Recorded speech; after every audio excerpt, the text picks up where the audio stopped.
Welcome to another St. By Night revamped production. The following is rated for mature audiences and may contain graphic themes that will be distressing to some viewers. As always, we recommend you ensure the safety and well-being of yourself and those around you at all times. Viewer discretion is advised.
Good evening and welcome to the St. By Night Twitch channel where we play St. Petersburg By Night, a massive multiplayer 5th edition World of Darkness Chronicle set in St. Petersburg, Florida. My name is Kent, also known as Misha Kent on all social media, and I am the lead storyteller of St. Pete By Night and the storyteller for Rage Across Tampa, our Werewolf the Apocalypse 5th edition Chronicle that you are here watching tonight. Go follow St. Pete By Night on all of the social media listed down below and in the description on YouTube, on Twitch, and on all of your favorite podcast providers where you can find all of our St. Pete By Night Chronicles, including our YouTube exclusives in an audio-only format. We're still catching up on the old episodes, but we'll be catching up very, very soon, at which point you'll be able to stream the audio versions of our episodes within days of the initial debut of the video episode. So far in our Rage Across Tampa Chronicle, we have been on quite a journey to try and establish a caern, but I couldn't do it just by myself. I would have to have some incredible, awe-inspiring, amazing players in order to do that. So let's go ahead and introduce those players now. Players, say hello and introduce yourselves. Hey everybody, my name's Preston. I play Aiden Goodspeed, the rune of the Galestalkers. Hi everybody, I'm Champagne, whatever you want to call me, just never KFC John. And I will be playing Aspen Weiss, Philodox of the Silverpigs. Hi everybody, I'm Nori, and I will be playing Malicious Jester, the Black Fury Galliard. Hi everyone, I'm Simon. I'm playing Joseph Ashspeaker, the Theurge from the Ghost Council. So as I was saying, our pack has been through quite a few months, coming up on over 6 months since they first established themselves within the city of Tampa. In the process of coming together as a pack and establishing a sept. Cairn building is a long and intense process. It takes a lot of preparation. It takes a gathering of energies and forces. And it is not for the faint of heart, as it can be a very dangerous process as well. So all the preparation in the world might do you a little bit of good, but at the end of the day, it could lead to total and complete annihilation. But that's for the future. In the present, we have seen a lot of trials and tribulations cross the path of our very pack. Losing those we love, putting others in danger, establishing new relationships, and saying goodbye to the old. Aiden having lost a brother, Aspen having lost a colleague and mentor, Jester having had to say goodbye to what could have possibly been the love of her life, as well as several other friends, and Joseph having to try and find his way, despite having a pack around him, on his own, as the spiritual leader of the area. It's been nice having Eliza assist you, Joseph, but you have really had to tackle a lot of these concerns on your own. Her guidance only allowing so much, and the fact that she's a stargazer, detached from the nation, detached from the traditions, sometimes being a bit of a distraction as well. So that is where we start our story tonight. Joseph, you find yourself at the Memorial Gardens, the cemetery and park that was once the home to the Sept of the Weeping Willow, that may once again be a home to the Sept that you are establishing. You and Eliza have spent weeks, if not months, preparing the grounds, having banished the bane that consumed the crematorium just a week ago. It took you some time to recover from your various injuries from the spiritual forces that were banished. But having recovered fully, you have returned to the grounds now to try and make the final preparations for the weeks to come. Our scene begins in a glen of trees off to the side of the memorial grounds, where they haven't quite been cleared or prepared or made space to be turned into cemetery plots. Eliza is standing on a step ladder near a tree, putting up some sort of birdhouse concoction that is made of natural fallen wood, sticks, leaves, grass, mud, and sand. It is meant to be a sanctum for a spirit, one of the preparation processes of creating the cairn. She looks over to you, having hung the birdhouse up high in the tree. Well, that should do it. I think our preparations are made. Now we have to talk about the actual rite itself. The night that this all comes together. The night that we awaken the spiritual forces and secure this land. I've been thinking about it for the last little bit and rereading the rites and rituals. I'm not sure we have the forces we need here to complete this process. How do you mean? Well, time was when one was going to open a can, it would take 13 Guru to enact the rite. And that's just the rite itself, focusing their energy and their will, assisting the rite master, representing each of the moons of the year. Here we have 6. We would have had 7, but unfortunately, with the passing of Ryder and with Terrence being far from prepared to handle any kind of responsibility like this, we have 6. And that's just the rite itself. I don't know how much you remember about cairn building, but this ritual, it sends out signals, energies into the Umbra, energies that are known to attract servants of the worm, those that would seek to disrupt it, to cease it from happening. It's loud. Cairns are loud in general. That'll be a big ripple. But nation turned away from us, from this place. Where are we gonna get another 7 and then more? I'm not sure. I haven't had a lot of contacts in quite some time. I've been closed off for nigh on a decade.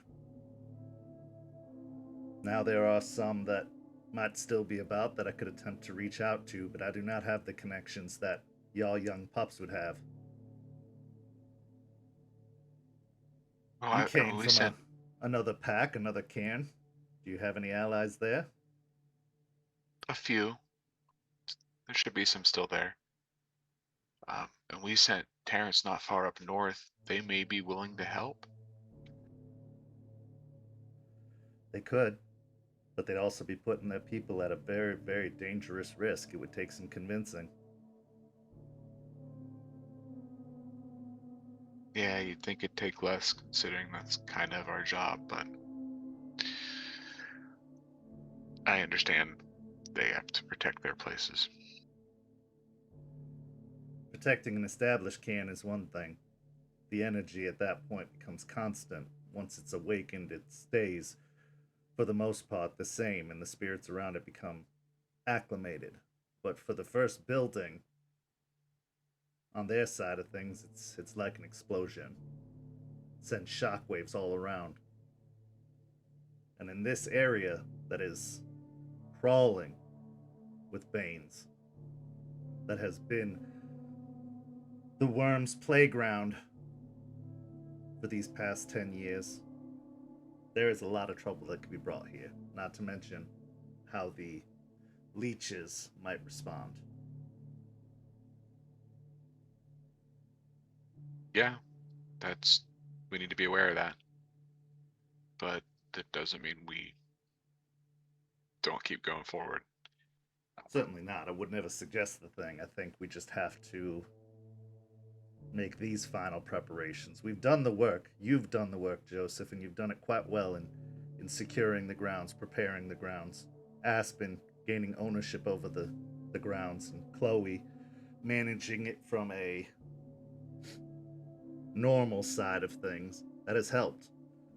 But if we don't have, at the very minimum, the energy we need to awaken the cairn, let alone secure it, this could all be for naught. Yeah, then we're gonna have to go find our old friends. See how many we can pull down. I'll let the pack know. Aside from that, have you been studying up on your right of patronage? I know that was in your interest. Yeah, I think I got it. I think I've figured out my way. So we should be okay. I think when I get the pack together and let them know the homework, we can get that taken care of. And hopefully that'll be a help. One less spirit shocked by what goes on. There's also Grandmother Willard to take into consideration. She is going to be a fundamental part of this cairn building. She is going to dig her roots in even deeper if we're successful, which is a good thing. But Yeah, this star that you've spoken of, now you know my fondness for our friends up in the sky. Are you sure this is the one you wish to make your patron? Yes. Yeah, we're all sure. You must be very careful when enacting that rite. Yes, you will secure them, but should things go awry, you risk triggering your tribe's patron. As the rite master, you will bear the burden of responsibility and guilt, and from what I've heard about your past attempts at enacting certain rites, you have a tendency to piss off spirits.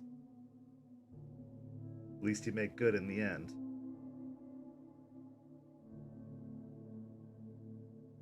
No, we'll be alright. We can do it. I believe in you. You've shown me a great deal of loyalty, dedication, stubbornness, and I respect you for that. Thank you.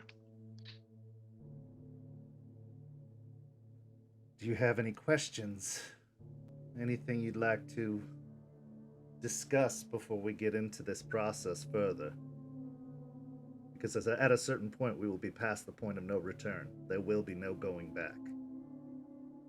I know. I can feel the steps we take and the changes in the Umbra.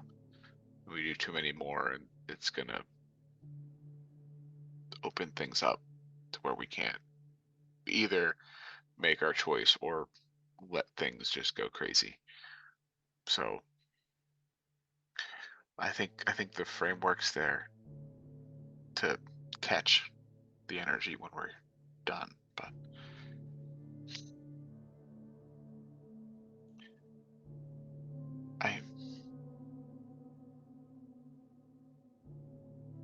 I'm worried about the new old cairns when they were established or reestablished or reinforced. That everyone was there. The group was all part of the process, and our pack, you have been part of the process. But pulling in these friends, strangers to this place, I worry about that. About the harmony or discord that could come from that. That their hearts won't be in it. That they won't be as Yeah. dedicated to the cause as y'all are. Or that they'll bring baggage, something that doesn't agree with this place, or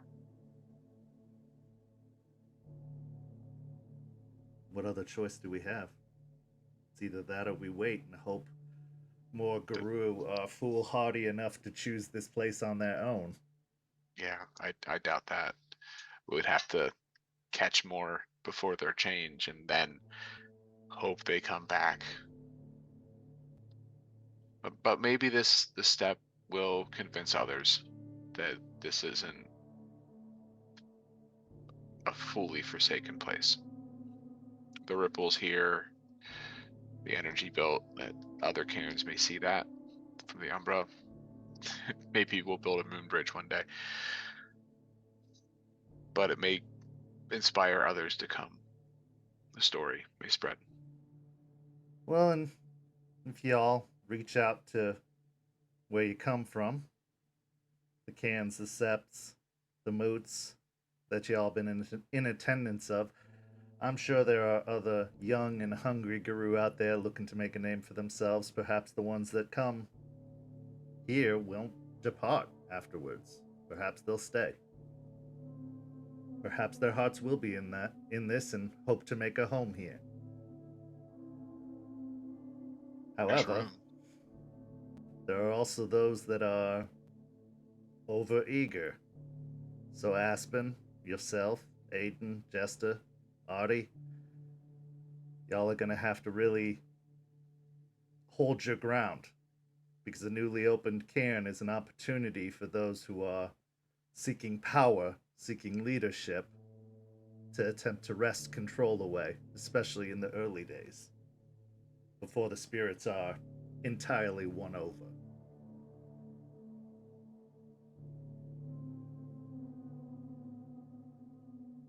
We'll have to watch for some of them. I'll be nice. I'll be nice. But we'll have to watch for the suits. You know you'll have my support. You've earned that at the very minimum. But being what I am, where I come from, my opinion will not be highly regarded. No. In fact, many may look down upon you and the others for even associating with me.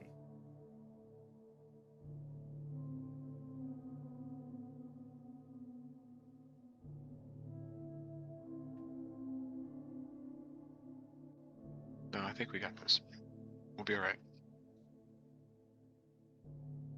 Let's have a another walk around, ensure that nothing's been messed with by any well-meaning grave goers. Make sure nothing's been Yeah. disturbed. She folds up the step stool and carries it over to the road, where she tosses it in the back of the pickup truck that she borrowed from her neighbor. And she starts walking with you around the grounds of the cemetery. Go ahead and give me a wits and investigation.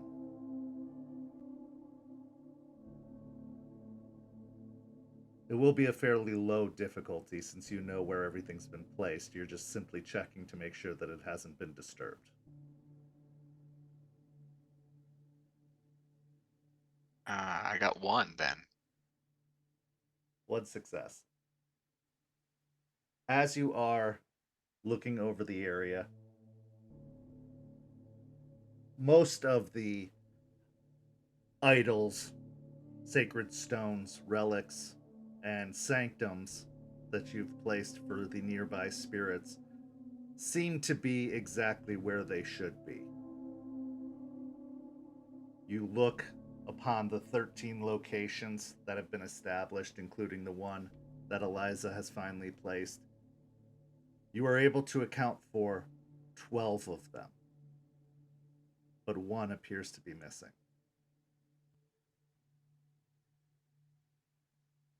Okay, I'll look around the area, see if it's been stashed somewhere, knocked down, rolled behind a bush. Okay. Give me a wits and awareness in this case.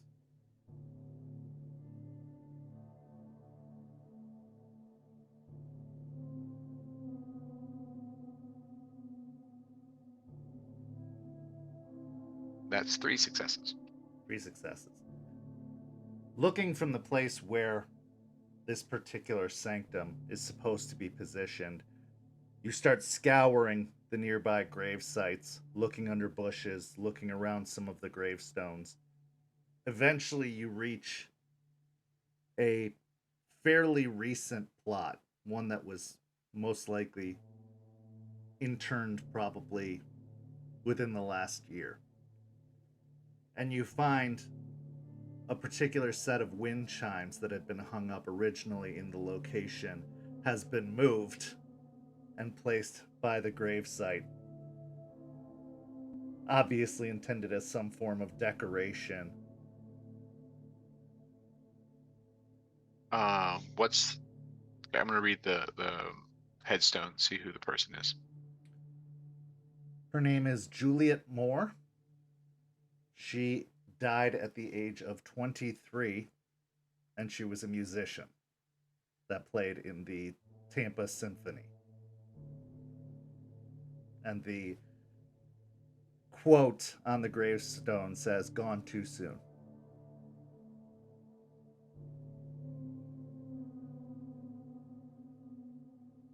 Alright, I'll kneel down by the grave. I'm sorry, miss, but this instrument needs to sit somewhere else. I hope that its time with you brought you some peace. But I'm going to take it back where it needs to be. I hope you continue to find rest here. And he'll pick it up, and he will sing a quiet song as he takes it and puts it back where it belongs. Give me a charisma and persuasion, performance, or occult check. I will do occult.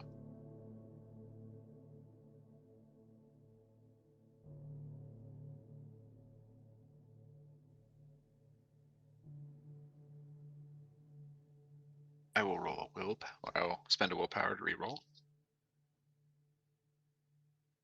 Okay, 2 successes. 2 successes. Speaking the words, singing softly as you move the wind chimes away, you feel a sadness the further you move away from the gravesite, almost as if the further the chimes get away, the less they ring out. with the wind that passes through them. But nothing seems to stop you from moving them as you make your way across back to the location of the placement.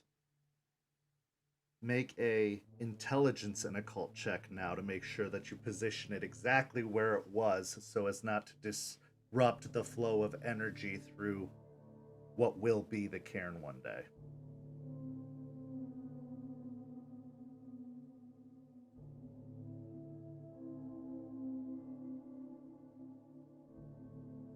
My dice do not like me tonight. I am spending another willpower.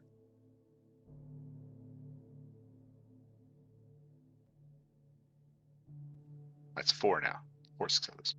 With 4 successes, with accuracy and all of the study and all of the planning that you've done to prepare this site, you are able to place this sanctum exactly where it belongs. A sanctum that is dedicated to the spirits of the wind, the spirits of the air, birds.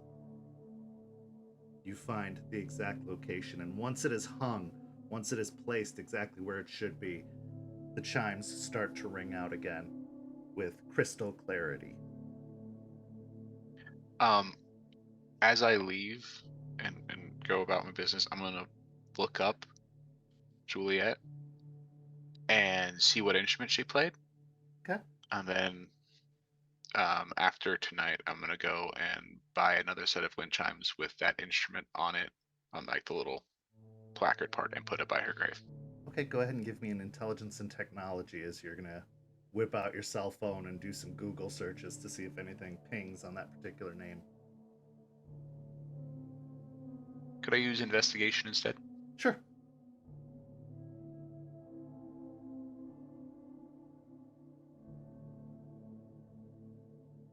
Only 1 success. 1 success. It takes a great deal of time and struggle to find the name. The name isn't that uncommon, and there are a variety of searches from all across the country. But after a while, probably by the time you've gotten back to your vehicle and are prepared to head out, you do see a ping of a Juliet Lewis, who was a cello player that had just found their way into the symphony orchestra before being struck with a terrible illness that ended up costing her life. Okay. And I will try and find some kind of cello or stringed instrument themed the downtime wind chimes to put back. Okay. With Joseph having made what preparations he can, we transition now to Aspen and Aiden. Aiden having discovered some rather interesting news in regards to the local cult of Fenris that seems to have taken residence and already established a cairn within the city of Tampa. Aspen, where would we be meeting? Where would Aiden find you or be able to meet with you? If Aiden had messaged her, then she would meet him at the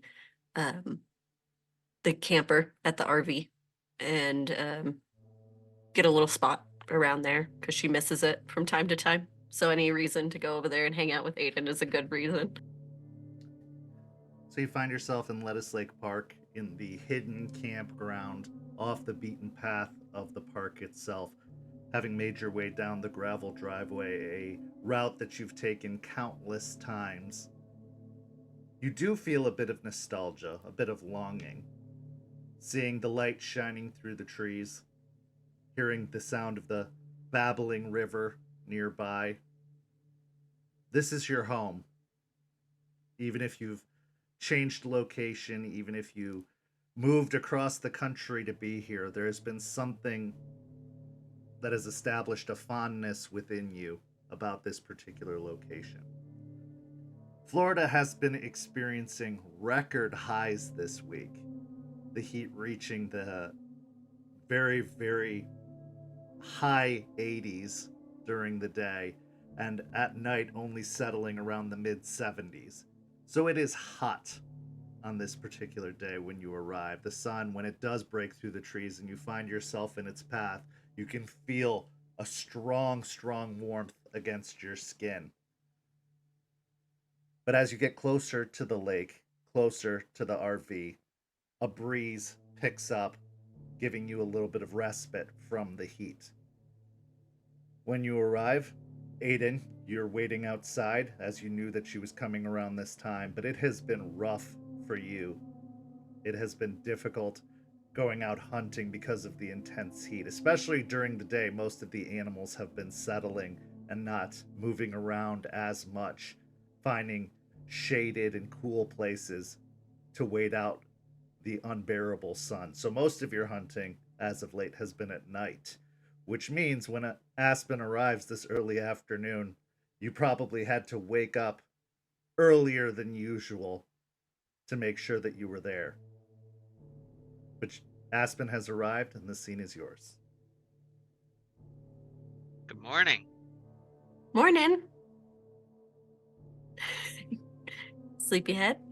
How have you Yeah. been? Long nights. It's stupid hot here, and the animals don't like that, meaning I don't really like it. So, great. I'm doing awesome.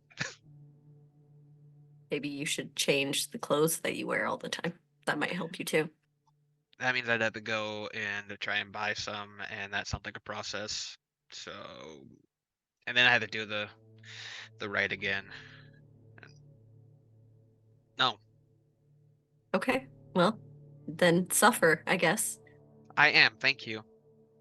Yeah. Come here. He'll open right. his arms up. Yeah, she'll run over and give him a hug. Give her a big old hug. So, he'll let go. First, couple things. One, I want to know how you and Artie are. Absolutely perfect. Good, good. Yeah. He was a little beat up last time I saw him, so I want to make sure that he's doing all right. Yeah, he's recovering. He's doing good. More reason to, stay inside and hang out, cuddle, You do like cuddling, that's fair. How are you doing? Okay though? After the whole fighting fire thing? Yeah. It seems like we didn't have as much issue on our side as you guys did on yours. So, we got a little banged up, Artie more than I did, but doing okay. Good. Okay. That's good. That's really good to hear. Second thing, how do you feel about a caern already being built here? You mean when we build the cairn? No. I meant to tell you when we were about to go fight at the grave thing, but I didn't want to distract you. Joseph and I had he helped me on another kin seeking, trying to figure out if we had any more. The trail ended up leading us back to the RV place, the trailer park thing. Saw Kyle there. He looked a lot bigger. He looked like he was in his glabro in a sense. Just really, really big and hairy. And there's another person there, a woman, kind of similar overall size. But there's someone in there. But Joseph was saying that the overall, I don't know, the power, I guess, from that, with something coming from there. So he said that what it seems like is that they have established a small cairn at that trailer park. So you mean the cult has established a cairn? Yeah. Also, Joseph said he saw some. You can see the Umbra through. There are wolves there patrolling also. They're just there.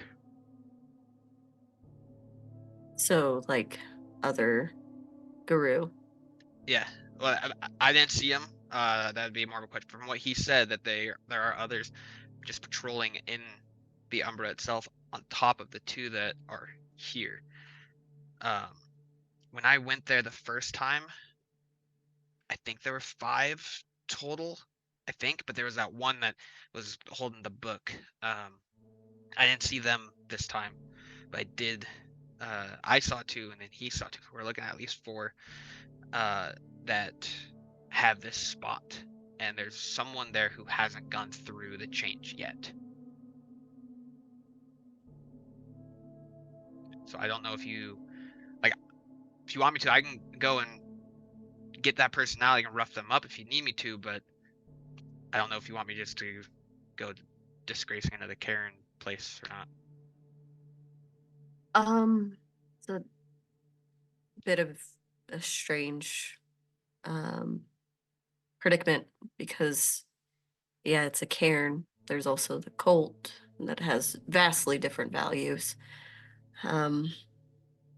And with us trying to build a cairn at the moment, it might get sticky. Yeah. So that's why I told you now, so that way you didn't have to think about that when we were doing the other thing. But I don't know what you want me to do about the other person that hasn't turned yet. I don't know if you want me to try and interact with them, or try and interact with the cult, or just get that person out of there. Okay. What do you want to do about it, Mr. Kinseeker? I personally would like to get that person out of there, but that's just on what I'd like to do, because from what I've heard from Joseph and from what Eliza said, the cult aren't the best people as far as the guru, and I'd like to help that individual out. But I don't see a way to do that without causing waves. Has the cult recognized you the last 2 times you've seen them? Not that I'm aware of. First time I was there, it was at night. This time I think they might have seen me, but I don't know if they were like suspicious of me. I know if Kyle saw me, he would recognize me though. And he didn't. Not that I can remember. Okay. If you do want to pursue this kin, you can do kind of what you did with Terrence. Figure out who they are, where they hang out. Do some recon. I know you're good at that. Yeah. Because there is the potential that they're already too far gone and have been indoctrinated. And regardless of how much you pursue, there's not much you could do to change their mind. All right. Yeah, I can give that a shot. See if they happen to work anywhere or leave the trailer at all. I didn't get the overall sense that they have a turn coming soon, so I might have a little bit of time. I don't think we have anything else to really do for the caern right now. Like, we got rid of that issue, right? So we should be all good as far. We're not going anywhere currently, right? No plan to. I know Joseph and Eliza are working on getting kind of the steps that need to be taken. But as far as that goes, we're just waiting to hear back from all of them. It probably would be beneficial and behoove you to talk to Eliza about this other cairn and how it interacts with the cult itself. Not as versed in those kind of things. That's more of a Joseph, Eliza situation. So I would definitely talk to them. Okay. Yeah, Joseph knows about it. He might have brought it up to, but if not, next time I see her, because you know how much I love talking to her. She's really nice. She's actually someone I'm a little scared of. I feel like she can just like, I saw her do some stuff on the other side that was weird. So now I feel like she can like get inside me and make me do things. I don't know if that's the thing, but she gives me the heebie-jeebies. I I don't know. I think it's always in your best interest to be afraid of your elders. Yeah. And not just because the group, but she is old, so you know. Yes, Aiden, she is old. Yeah. But yeah, she was able to while we were over there, she like ate these the the things left over from the spirits that we killed, or the little bug things. She like breathed them in. Hey, did Yeah. you ask her what she was doing? I was no. I asked if they taste good. That's what came out of my mouth. Sounds like you. Yeah. Well, I was also curious, like if they taste good, maybe I want to bite. Probably not. I would assume that anything as far as like a bane probably doesn't taste very good. You know, you don't know, like that a burger in the trash. You don't know how it tastes till you actually go and eat it.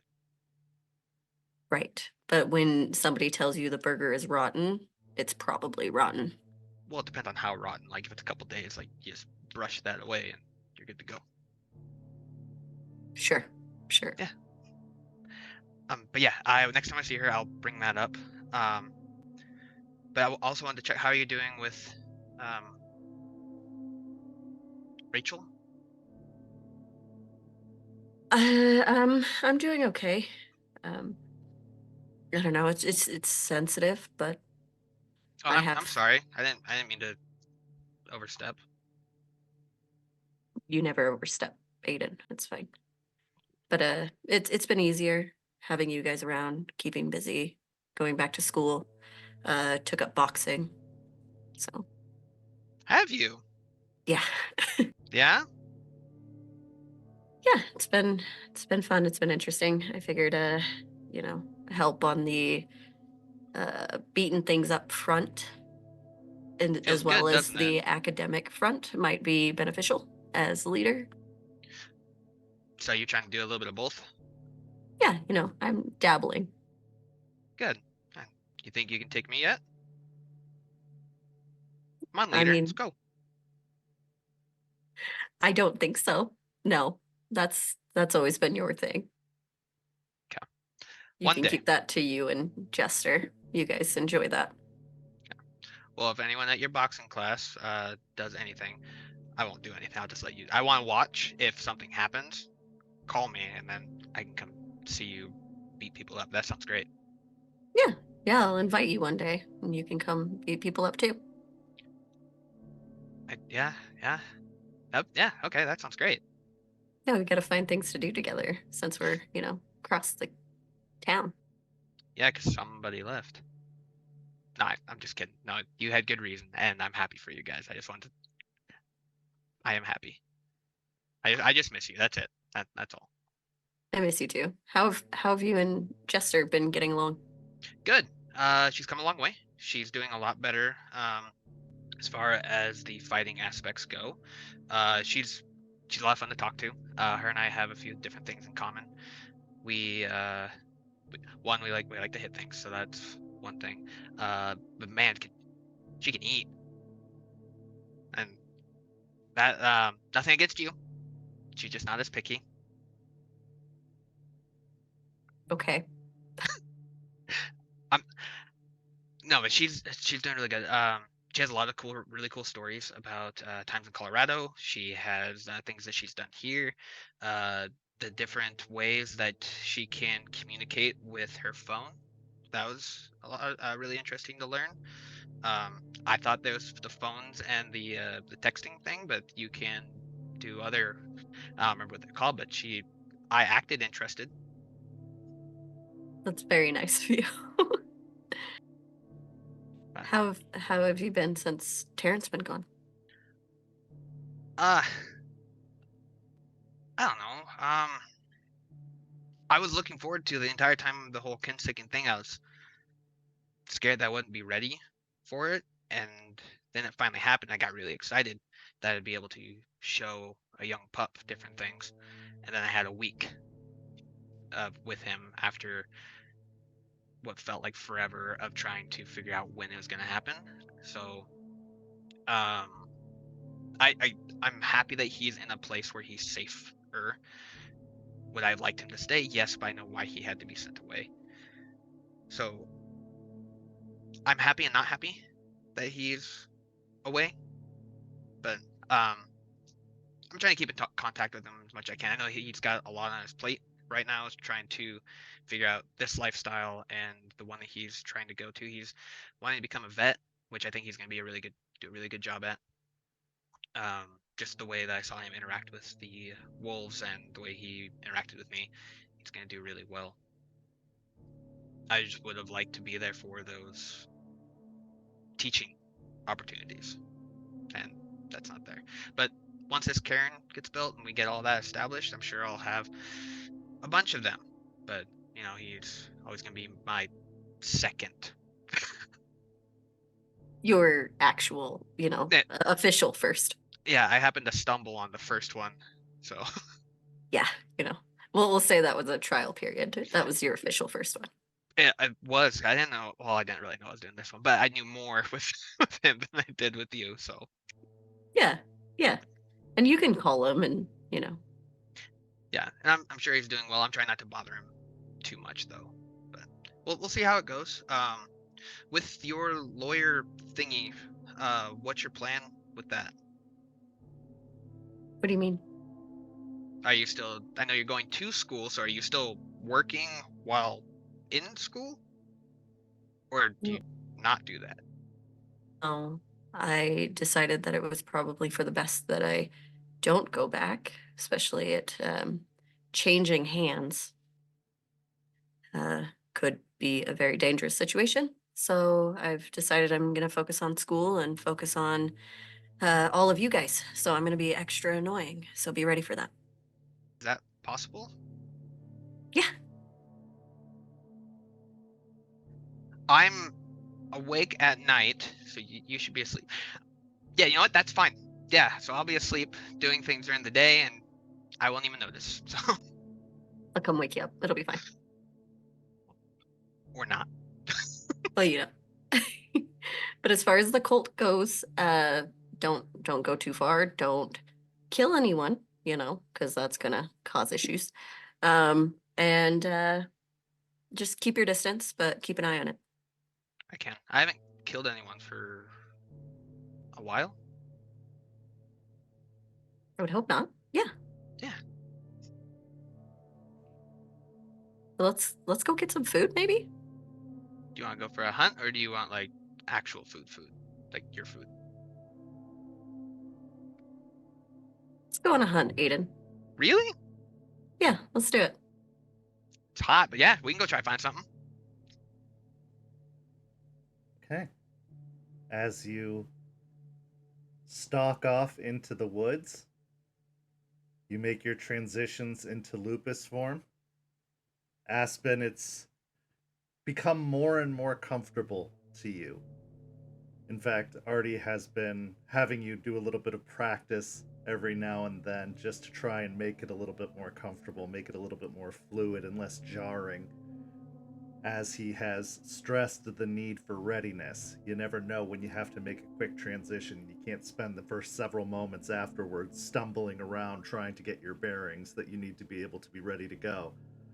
So this transition comes a lot smoother and a lot quicker than it has in the past, as you drop down to all fours, the very, very light colored fur spreading out across your arms, shoulders, back. As you stalk into the woods, Aiden, go ahead and make me a wits and survival check.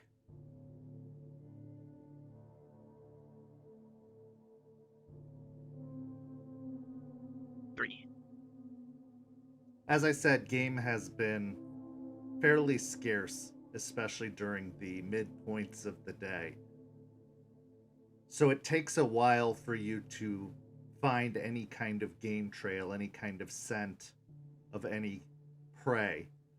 But eventually you do come upon a particularly strong odor near the bank of the water.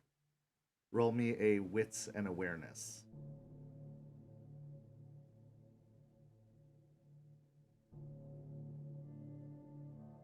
4.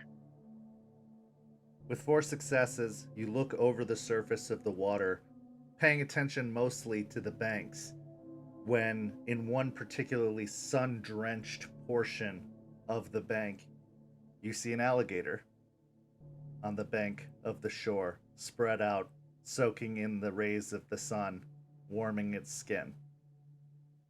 You might have missed it, considering it to be a log, or if you weren't paying close enough attention, but you can tell from its scaled exterior and the way that it is spread out that it is not driftwood. It is, in fact, a gator. At the moment, it seems unaware of your presence, but you are a bit further down the bank from it. He'll look over to it and then look back to Aspen and then look back to the gator and then start moving towards it. She will put her ears back a little bit, huff at Aiden, and reluctantly walk with him. Both of you make dexterity and stealth checks as you move your way, trying to use what trees and undergrowth you can to shroud your approach. Can I burn a will? Sure.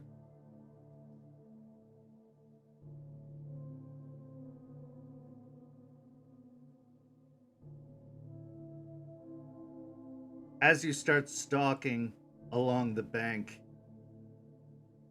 using what growth you can to obscure your approach, it's the snapping of a twig underneath Aiden's foot that causes the gator that is laying perfectly still to stir ever so slightly, shifting in its position, one of its legs reaching out and clawing at the sand and the earth, digging its nails in.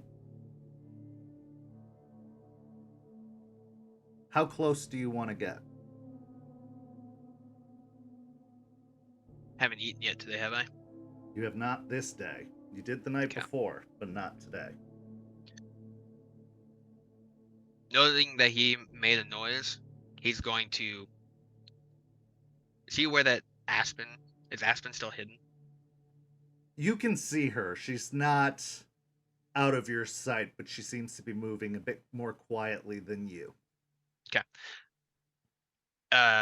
Going to move towards the gator and try and get it to turn away from Aspen and get all the focus onto me. So you are going to be a lot more... Yep, gonna be up front. Okay. As you approach, the gator's eyes open, and you see its long jaws open, exposing many rigid teeth in its maw, and it lets out a rattling hissing, like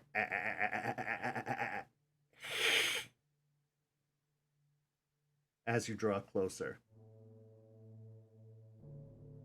Keep circling it to try and get it completely turned, so that way its back is facing Aspen. Aspen, make another dexterity and stealth check for me.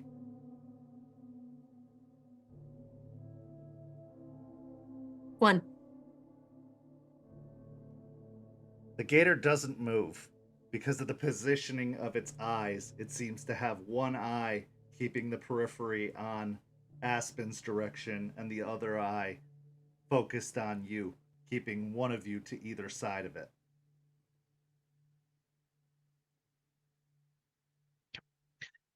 Gonna try and get around it and then try biting at its tail. Okay. As you move in to engage, make a strength and brawl. Aspen, what are your intentions? I am waiting for the gator to kind of snap its jaws towards Aiden, and then I'm going to try and pounce.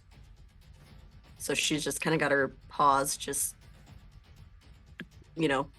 moving in the ground, waiting. Okay. Make a strength and brawl yourself as well.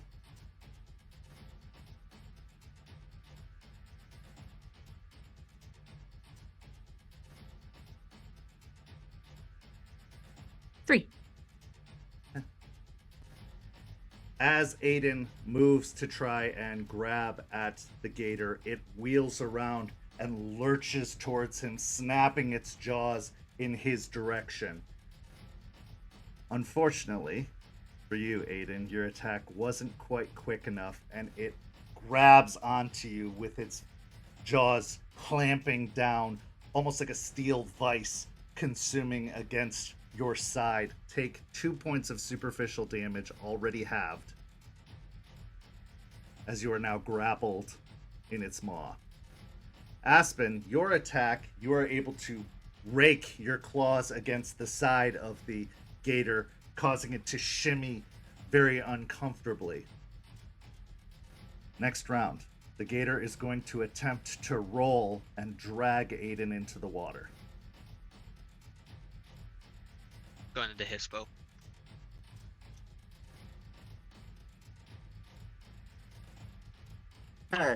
Seeing Aiden go into Hispo, she will also go into Hispo.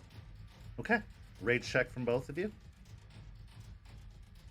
Now, Good on Aiden, if you'd like rage. to attempt to heal, you have to do so at the beginning of the round before declaring your intention. So are you hoping to heal some of that superficial damage you sustained already? It's just 2. I'm not too worried about it right now. Okay. So you're And I both passed. You both successfully passed your rage checks. So your forms grow a lot larger than any standard wolf, dog, beast should be, larger than even a mastiff, to the point that you are growing in size. Aiden, you can feel the jaws of the gator straining to keep you in its grip as you grow larger and larger in its very mouth.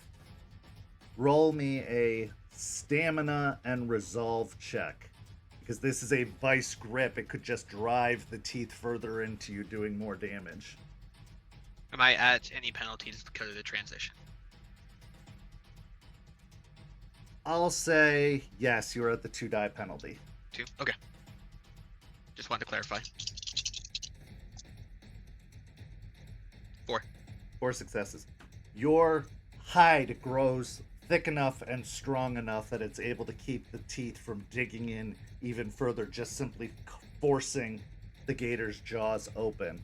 Are you going to attempt to make any other attacks? Or are you going to try and break the grapple while you are clamped down on? Going to resist, so try and dig his heels into the bank itself and try and stop it from dragging, hopefully giving Aspen an opportunity to go for a kill strike or strike it at some point. Make a strength and athletics check to oppose its forceful grip trying to yank you into the water as it attempts to roll. Still 2 dice penalty, right? Still 2 dice penalty because of the transition.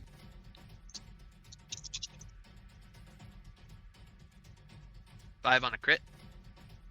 5 on a crit. Aspen, what's your intention? A little uneasy. This isn't like her usual thing, but she's trying her best to. It's almost like a training experience for her.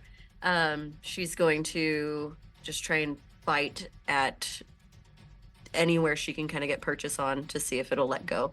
And you're doing this in your Hispo form, so you are really going to have some very powerful jaws. Make a strength and brawl attack. That is another 3. Another 3 successes. Okay. I'm actually going to roll for the gator this time. See if this works out.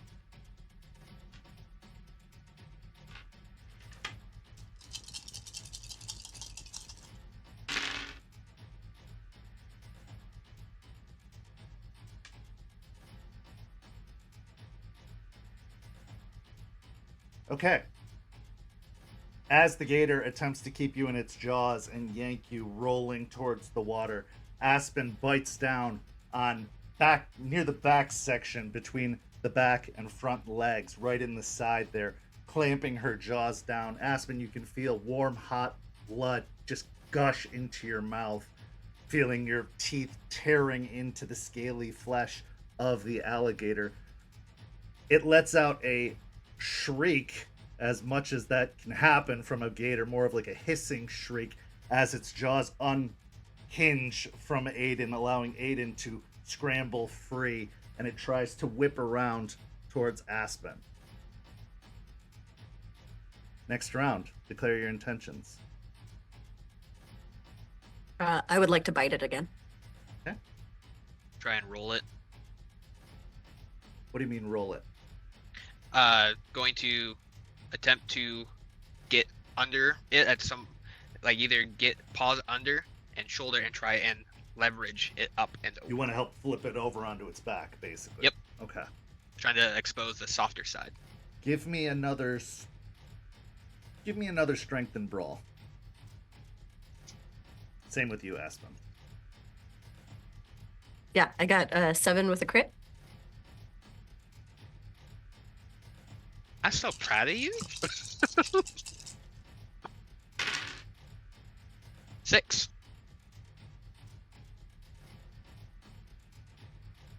Okay. So, Aiden, digging with your muzzle and your paws, you wrench yourself under it and start to leverage it, causing it to flip over. As it does roll, as it was in the process of rolling to begin with, you just help it the rest of the way, causing it to flip all the way over. And Aspen buries her muzzle down into the belly of the gator that squirms and tries to wrench itself free, but with a couple of very quick bites and ripping motion, the gator starts to fall still and starts twitching as it dies, because that was a disgustingly accurate attack from Aspen that kills the gator that now lies motionless on the bank. Aiden will take a couple steps back and sit and look down and give kind of like an approving nod to Aspen. Aspen will let her tongue loll out, like excited, but then the taste in her mouth, she's gonna kind of snort at that and lick her chops. Aiden will walk over to the stomach of the gator, bite down into it, and start feeding on the gator. It's not your usual fare. It tastes very slimy, and there's definitely a strong taste of lake water, including all the scum that comes with lake water, and a lot of sand that's gritty on your teeth and tongue. But it does make a satisfying meal, and from the gust of wind you feel coming from the north brushing over your fur, you can tell that your spirit is satisfied, that the north wind has been sated for this day. I would like to shove my nose into Aiden and then just sit, looking at the gator and then looking at him. He'll stop, and then he'll search for the heart of the gator. Give me a wits and medicine check, Aiden. Come on. If 2. Okay. 2 successes. You root around for a while, but knowing that most of the damage was done to the abdomen, lower down on the body of the gator, you can tell that the chest, for the most part, is relatively intact. So you pry open the body of the gator, digging down deep, shoving your head far into the carcass of the body, getting blood smeared all and viscera all over your mouth and face and even almost up to your ears. You bury your face in as deep as you can and then emerge with the heart in your mouth. He'll take it and he'll drop it at her feet and kind of like nudge it over with his nose, and then just sit and just let his tongue hang out, waiting in excitement. She'll look down at the heart, look at him, and just gingerly bite it and try to eat it. Give me a stamina and composure check. This is horrifying, and you are still very much present of mind. 3. It's more of a mental barrier than a physical that wants to stop you from eating this. In this form, you are perfectly capable of eating, digesting, and consuming raw meat, but your Your brain wants to cause a barrier, but needless to say, you with enough resolve push through that barrier to consume the heart. It's cold, slimy, wet, viscous material sliding down your gullet and into your stomach, but the stomach accepts it. And after that first initial horrifying taste, it's not bad. Tastes like uncooked chicken. She'll make a bit of a face, and then as she continues to like chew and lick at her mouth, she'll just let her tongue loll out again. Aiden, make a wits and awareness check, just you.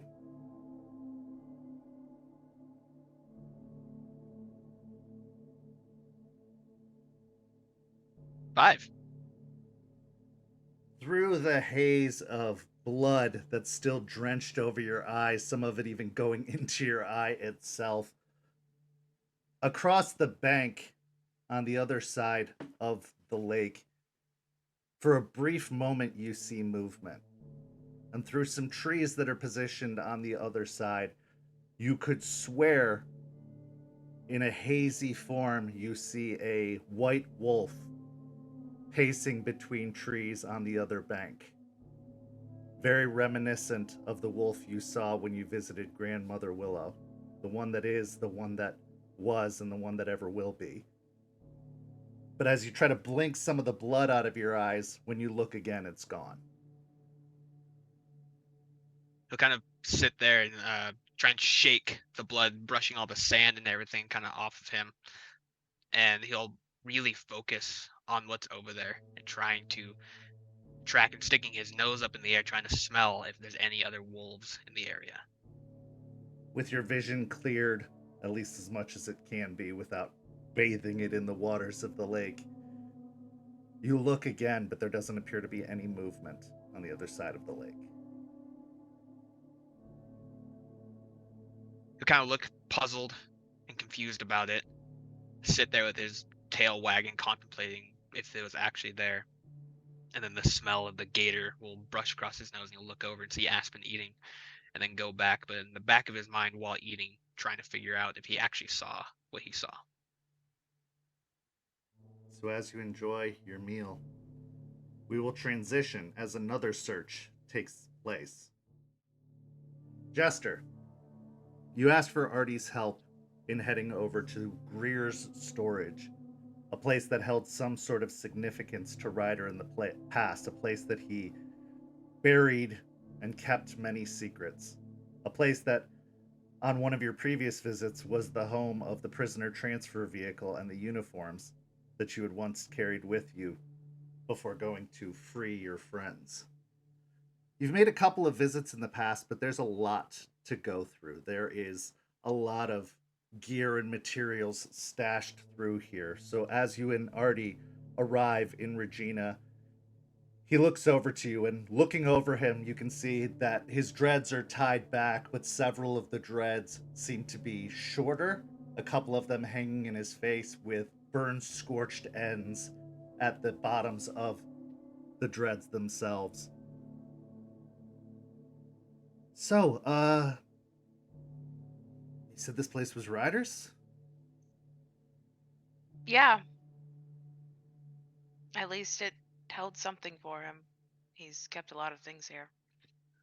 What are we looking for? Things about the old sept? The old pact? Yeah, that makes sense. Okay. How are you doing after all of that? That whole battle, I didn't really get a chance to check in with you. Are you doing okay? You mean with the Banes? Yeah. The balefire and everything. Yeah, I was hanging out with Eliza a lot, so I was able to heal. I'll take the regular fire over green, nasty, gross, poisonous fire any day. Yeah. I'll reach up and like finger or like lift up one of the burnt ones. Looks like you need to fix your hair though. Yeah. Yeah. I do not Okay. look forward to that. How I'd about end you up and looking like some sort of preppy or something once it's all cut short. You don't have to cut it short. Well, all I've done is maintain it. I'm not exactly a stylist. If you got any hints, though, I'm all ears. Chloe and I could come up with something. You let me know if you think of anything. All right. Other than that, how are you doing? Good. Good. There's been a lot going on, and it's it's interesting having such a busy life. I got so used to just surviving, not really thriving for the longest time, and now I have a girlfriend and Mm-hmm. a pack, and we're just really busy. It's been wild, to say the least. How about you? I mean, you've gone through a lot more than I have. Yeah, I think I'm okay. I It's like the kind new of haircut. I'm digging this whole biker chic you're going for now. originally I had intended to go more punk, but they kind of crossed over, so sure. Leather, just leather, leather. Anything you got them both. That's where the two circles cross. Is just leather. Yeah, well, I don't have a leather jacket yet, so those are expensive, and my source of income is kind of dead. Why didn't you keep Ryder's biker jacket? He's got a lot of them, but I don't know. They probably wanted them too. What are you gonna do with them? You clearly have intentions for the bikers. What's your plan? I don't think we're that much different, me and them, honestly. Aside from one big hairy difference? Yeah, that. But bikers tend to be part of the disenfranchised group, so maybe helping them figure out what they're angry at and pointing them in the right direction of what's causing their pain could help it. And by that I mean human things, not ours. I don't want to go all therapist on you, but are you sure this isn't just displacement? Maybe. Um, You lost one group of friends. maybe I'm finding another. I don't know. Things are confusing right now. You're not alone. I've been getting Ryder's memories, and they haven't been stopping. What, like dreams? Sometimes, sometimes I'm awake, and it was really tough at his memorial at the club.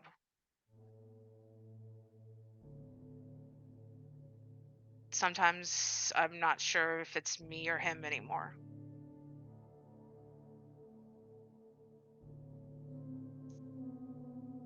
So we need an exorcist, is what you're saying.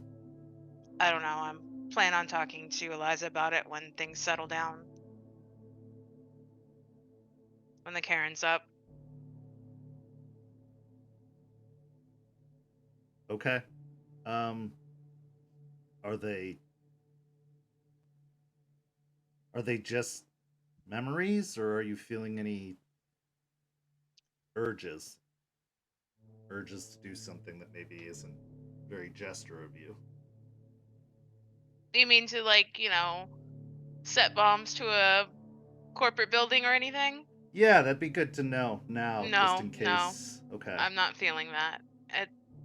I am feeling emotions of his, though. It's okay. So, like, I don't like old fashions, or I never thought I would, but I do now. You like old fashions now? Mm-hmm. What are you, 60? I don't know. I was more of a tequila girl, but bourbon is now my thing. Huh. Um, I read I articles online about people who get, like liver transplants or heart transplants, how they'll take on some of the habits and features of their donor. Maybe you got some sort of spirit transplant. I mean, you're so attached to that clave, and he gestures to the blade. Maybe there's some sort of residue, or I don't know. This is way out of my scope of knowing things. maybe, but it also I think has something to do with the penance. I could see that. The two of you weren't that different. Maybe your approach is. Maybe he was just a future version of you, what you could be. Okay.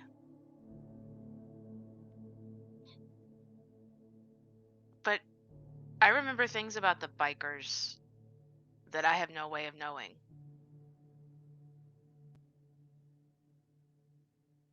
I knew several of their names before I even had met them.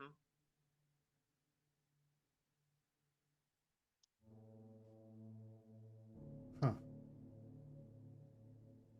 Well, if this pack is going to turn into some sort of Ghostbusters thing, I'm calling Venkman now. I mean, we do have Joseph. Isn't his tribe? He's Egon. Okay.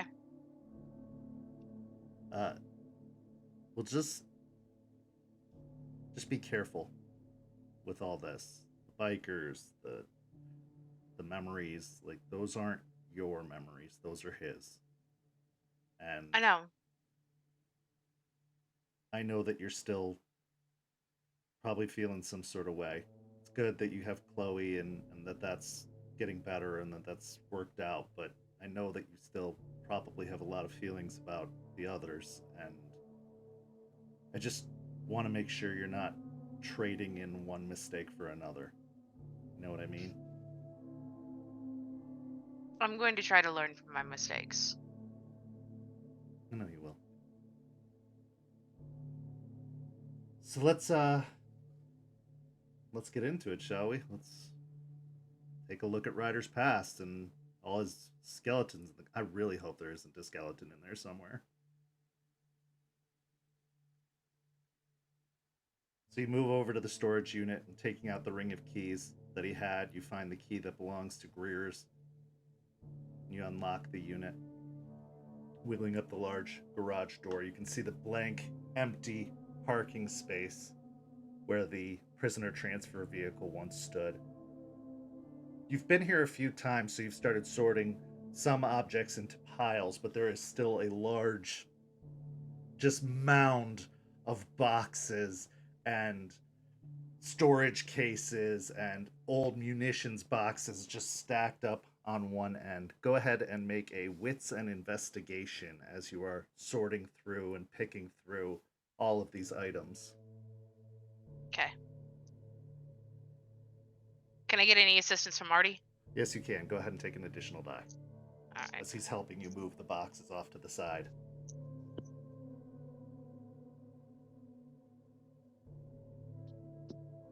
4 successes with a crit. So there's a lot of clothes, a lot of discarded memorabilia. There's some boxes of ammunition for rifles and pistols. There's a lot of motor parts. But as you're digging through a lot of the debris, we'll call it, as you pull some boxes away, you see a large storage trunk that is about 4 feet long, about 3 feet wide, and seems to have a padlock securing it. One with a combination or with a key? With a key.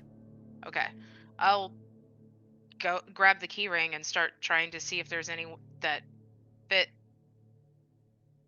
It takes several tries, trying different keys, starting to sort through, finding specific sized keys that look like they would fit the lock. Eventually, one of the keys slides in and twists, and the lock pops open. Pulling the padlock from the case, you begin to lift the lid. And as you do so, almost immediately, you find yourself leaping back and throwing open the lid, as inside, almost folded up inside the box, you find a shriveled, withered, horrifying looking creature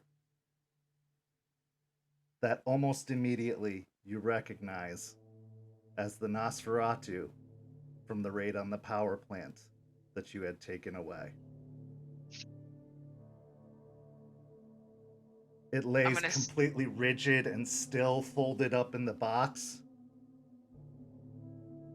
Its eyes are closed, and it does not appear to be breathing or moving.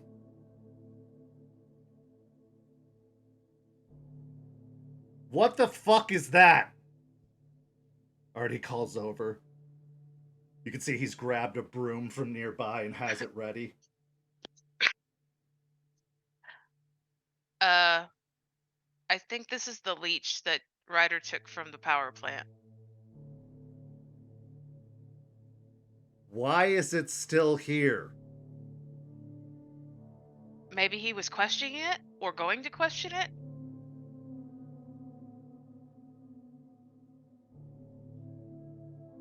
Artie moves a little closer and tries to get a look at it without getting too close, keeping the broom ready before poking at the torso. The body doesn't even jostle slightly.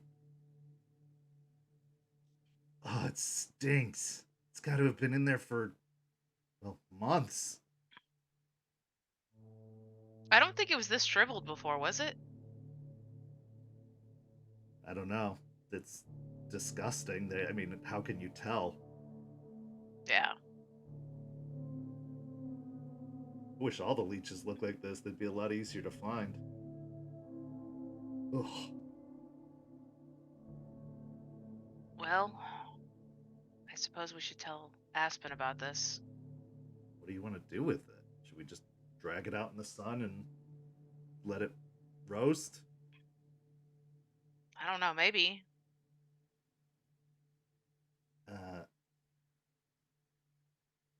Well, if you want to talk to Aspen, we should probably lock it up and keep it here. Yeah, probably here. Okay. Huh, that is unpleasant. I'll shut it. I'll look in to see if there's anything with it. Like if he dropped any papers or anything, or... Is it even staked, or is it just... It is staked. Yeah, there is Okay. a large piece of wood shoved through the chest as you sort through and start picking through a little bit. As you unfold it slightly, you can see a large stake is jammed through its chest, almost completely out the other side. Digging in the box, using your same investigation roll from before, along the front side of the box, there is a folder that is shoved in with it. And as you pull out the folder, there are several sheafs of paper inside. And looking over the sheafs, you can see that there are a list of addresses and locations on the paper. Thinking back, you remember during the raid that he had been looking through some papers on the desk while you were all settling from the conflict before making your escape. These seem to be the addresses. I'll look through them and then pass them to Artie. I think these are addresses of the papers he was looking for at the plant. As you're looking at the papers, preparing to hand them over to Artie, you feel a unnatural rush of excitement come over you. A eagerness, an almost violent eagerness as you hold the papers, that these are going to be your next targets, that this is what you're going for after this. Looking over the papers, though, you do see that a few of them have been crossed out, but that a few are left over. Passing them over to Artie, he shuffles through the papers. They There were are a going to lot be of his places. targets. Not surprising. I mean, I see a couple plasma clinics on here. I see some other more unusual places. An art gallery. Then,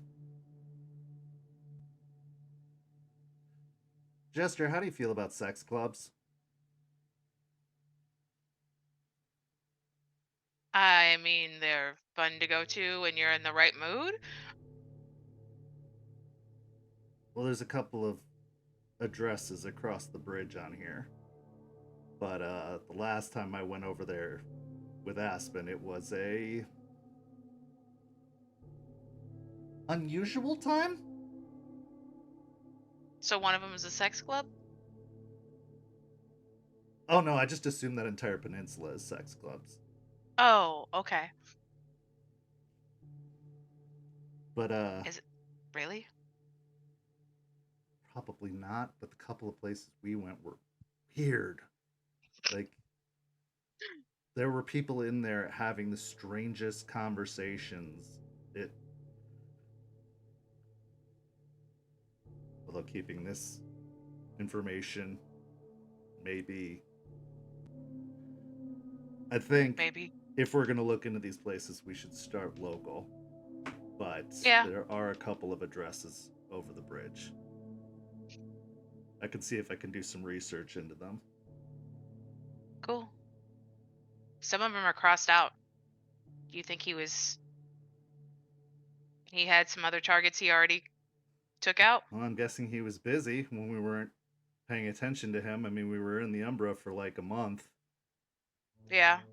Wouldn't surprise me if he got some good work done in the meantime, although lucky for us, we didn't hear anything on the news. So it must have been done well. Maybe not as Right. explosive. I think when we talked to him, he mentioned lying low at one point, but How low does he lie? I don't think he ever stopped even lying low. No. Maybe he handled it himself. Didn't take the bikers with him.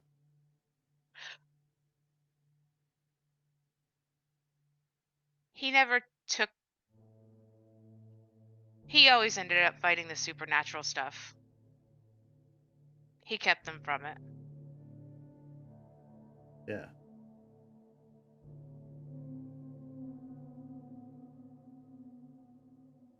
This is interesting, though. There is a nightclub on here. Place that opened just a few months ago. Asylum. You heard of it? No. I was thinking of taking Aspen there that night. Now I'm kind of glad I didn't.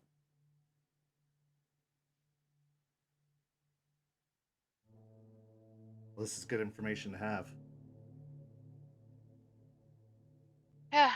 At least that's a find. Yeah. You want to keep looking? Yeah, maybe not in this with this guy, but yeah, let's keep looking. No, let's.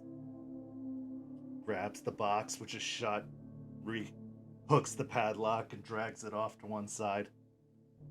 Roll me another wits and investigation as you continue to dig around. 2 successes.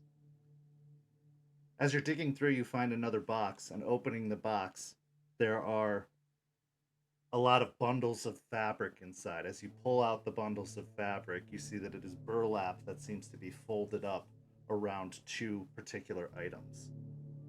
As you unfold the burlap, in one of them, you see what looks to be a fairly standard run-of-the-mill spirit catcher. The other item that you unwrap has a hard plastic case about the size of a glasses case. Popping the lid on the glasses case, you see a set of sunglasses sitting inside the case. There's a slight blue tinge to the lenses, and they look a little old-fashioned, a little out of date. Rounded spectacles with wire frames.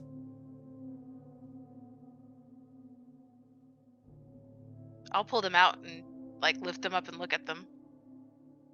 As you hold them up to look through the lenses, what you see on the other side of the lenses immediately causes you to blink a couple times as you look through, and as you hold them closer to your eyes, what you see on the other side is crisscross patterned spider webs lining the wall. Whoa.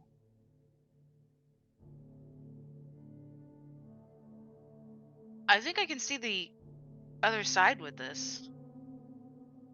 Wait, let me see. I'll hand him over.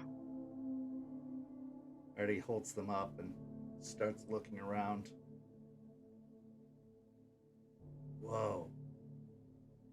I've heard of these, but I've never seen them for myself. These are, I think they call them aura shades?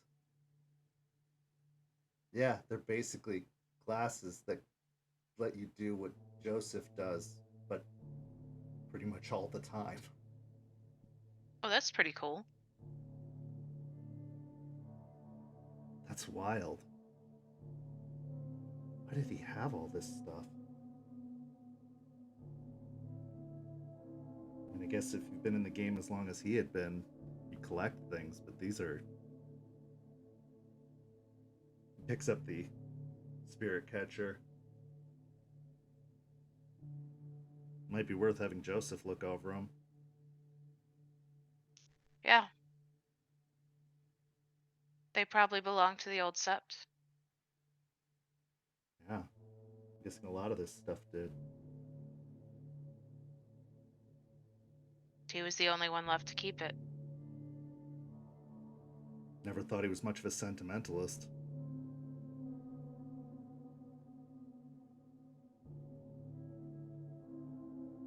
Maybe he was too much of one. Maybe. You continue digging through the boxes and you see further back into the unit you get that there's some furniture, there's some clothing, there's some different trinkets and ornaments, just stuff that you would find around the house. A lot of household knickknacks.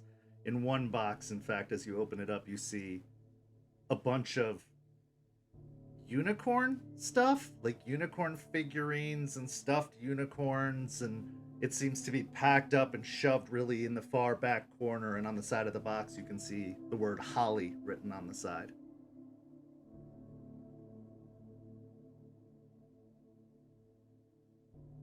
I'm gonna look through them for a few minutes before putting it back. As you're looking through the unicorns, you feel a deep sense of loss and sadness,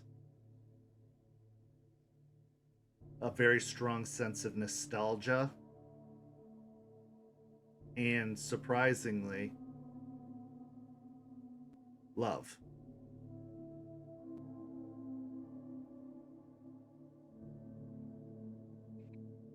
I'm going to close the box pretty quickly. I think I need some air. Yeah, we should get back out of here and probably get back to the others, especially if we've got a fanger in a box. That's something that we should talk to the others about. You okay? Definitely. Yeah. All right. Let's go. You head out to Regina, climbing in the back of the Jeep. Do you bring the glasses and spirit catcher with you? I do. Loading up into the Jeep, you head out. And that is where we're going to take our break. We'll be back in about 5 minutes or so. Enjoy some of our community's artwork during the break. We've got some very, very talented artists in this community, and we are so happy to share their artwork with you. We'll be back in just a few minutes. See you shortly.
back. In the first half, we saw a hunt.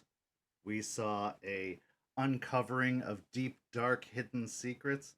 And we saw the final preparations being made for the cairn to be established.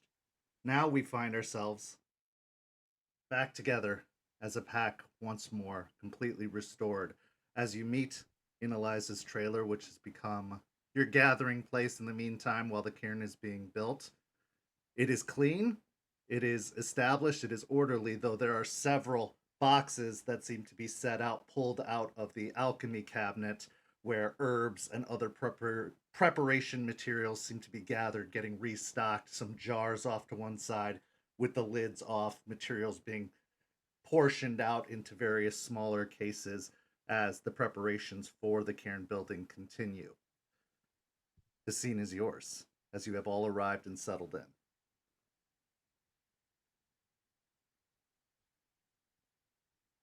Well, how's everybody doing? Doing great. Better than a Sore week for a ago. few days. Yeah. Everybody's feeling all right, though? Eliza's been a lot of help. Right. Sleeping in Hispo helps.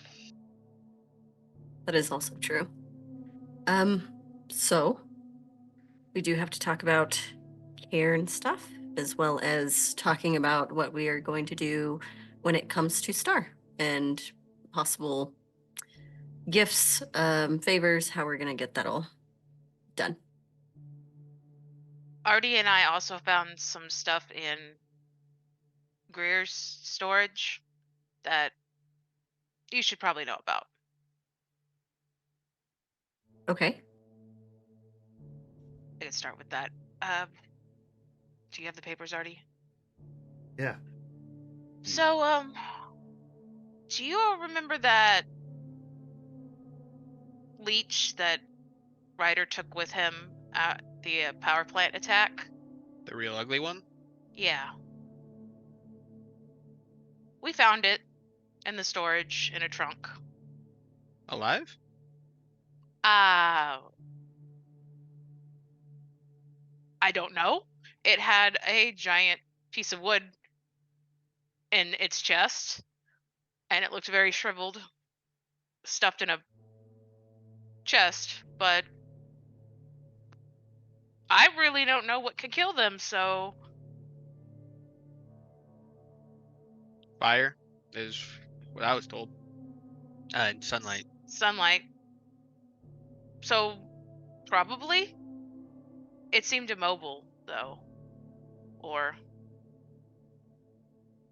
So it's in I a don't know. chest just out there? Well, it's locked in a chest, locked in a storage unit. Huh. I have the keys. Yeah. I just don't want someone else to like find it. It's been in there since that particular operation. Nobody's found it so far. Stunk something horrible, though. And You mean like they used to do with, like in the old movies, like wood in the chest? yeah. That works. Good to know.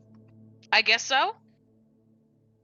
Cool. Gonna break a bunch of tables, I guess. Eliza, do you have any insight on this possible piece of wood in a chest of a leech? Yeah, that was one of the fortunate ones we found out about. One of the best ways to immobilize them without killing them is to stake them in the heart, like the old storybooks say. Doesn't kill them, but it does keep them from causing too much of a fuss. Back when we used to use crossbows to help slow them down. Try and stop them when you can, but you got to be very accurate with those things, because you hit them anywhere but, it's only going to be like a splinter to them. You got to get it with enough force and enough strength directly into the heart. It's like knocking them out. Okay, and what happens when you pull it Out. Well, I can't say we've ever tried. Usually we were just going to paralyze them and then burn them or cut their heads off. Old Sepp leaders didn't like having those types of things hanging around very often. Well, he was keeping it. He had actually a list of addresses that look like his next targets. Artie has that list in with it, so I feel like he was probably going to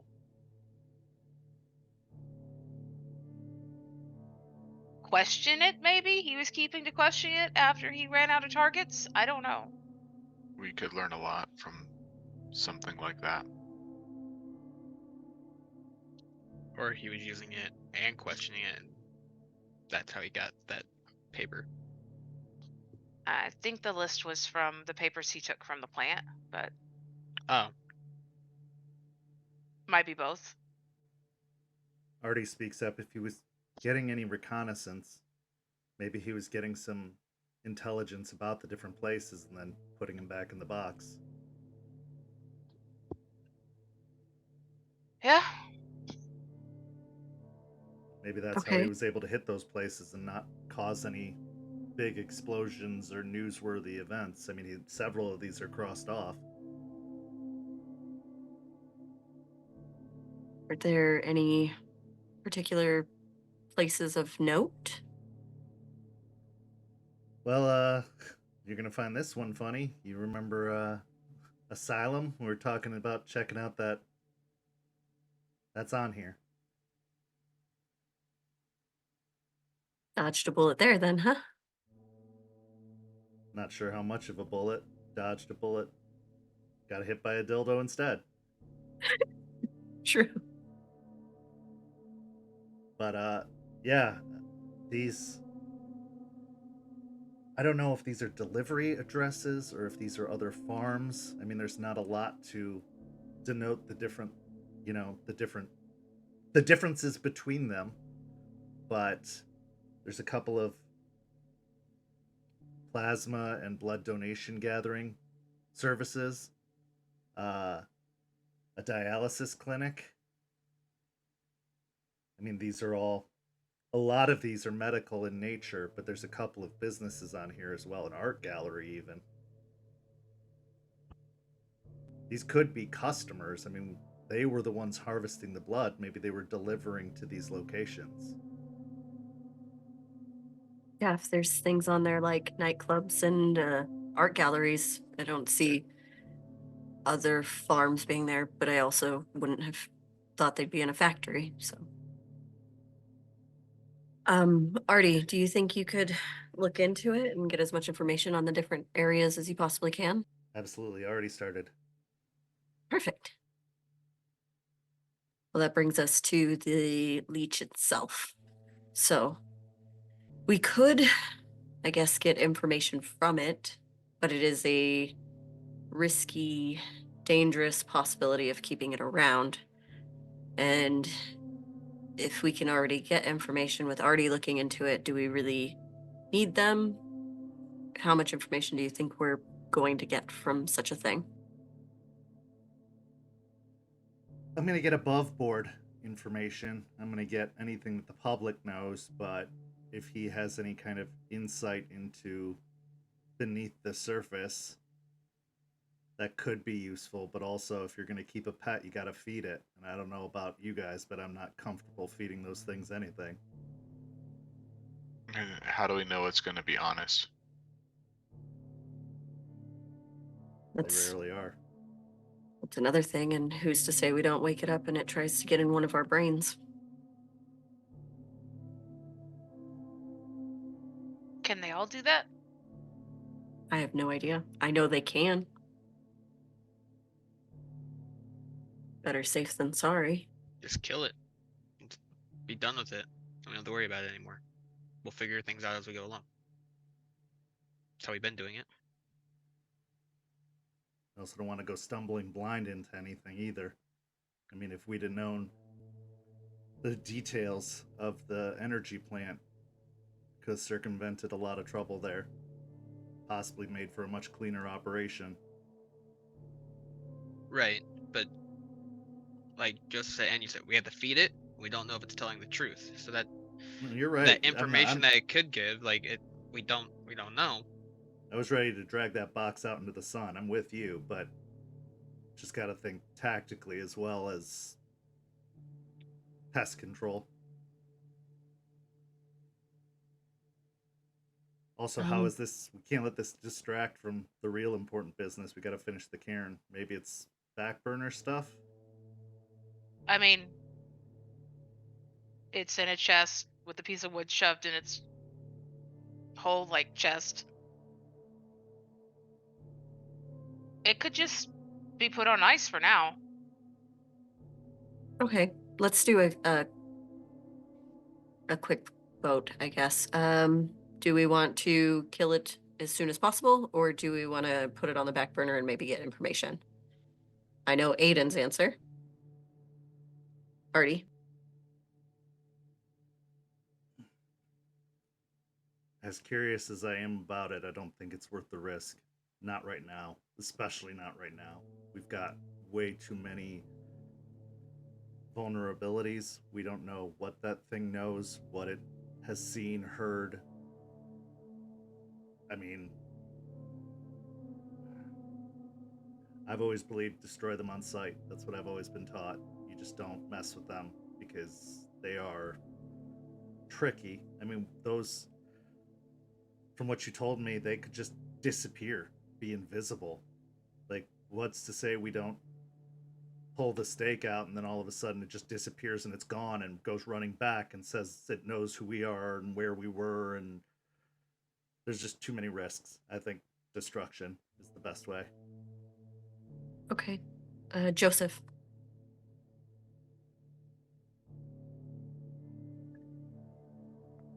Yeah, we need to destroy it, but I think we can learn something while that happens. I want to be there, watching from the other side. Okay. Yeah. Jester.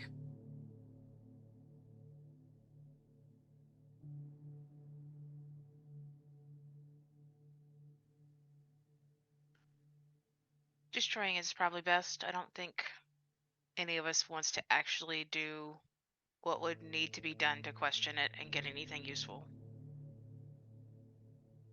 Okay, perfect. Then that's the plan. We destroy it as soon as we possibly can. Make sure everybody's there just in case something goes wrong. And Joseph, you can be there watching from the other side because we all know how much you like new information. Speaking of watching from the other side, we found a couple of other things in Ryder's place. Yeah. There's we found a pair of sunglasses that when you look through them, you see the other side. No gifts required, no spirits required. I don't know if it means that a spirit's in it, but I think I've heard them referred to as talismans. These are called aura shades. Yeah. They let you see the umbra as long as you're wearing them. I'll reach into my bag and pull them and the little spirit charm out. We found this too. Thought you might know something about it, Joseph or Eliza. As you pull the spirit catcher out, a look of recognition crosses Eliza's face. I made that. Gave that to another young man, former protege of mine, not Orion, like you all know, but a young man named Brandon, who used to run with our pack, with our sept. That'll keep the bad spirits away, but it's temporary at best, one use. We call them talons. Once it's done its job, it will deteriorate and break apart.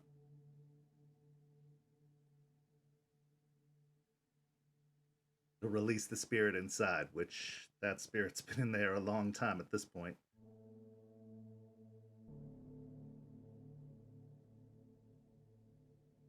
Well, that's really cool. I didn't didn't know we had all those things. That could be something we can keep a hold of for the cairn when it's built.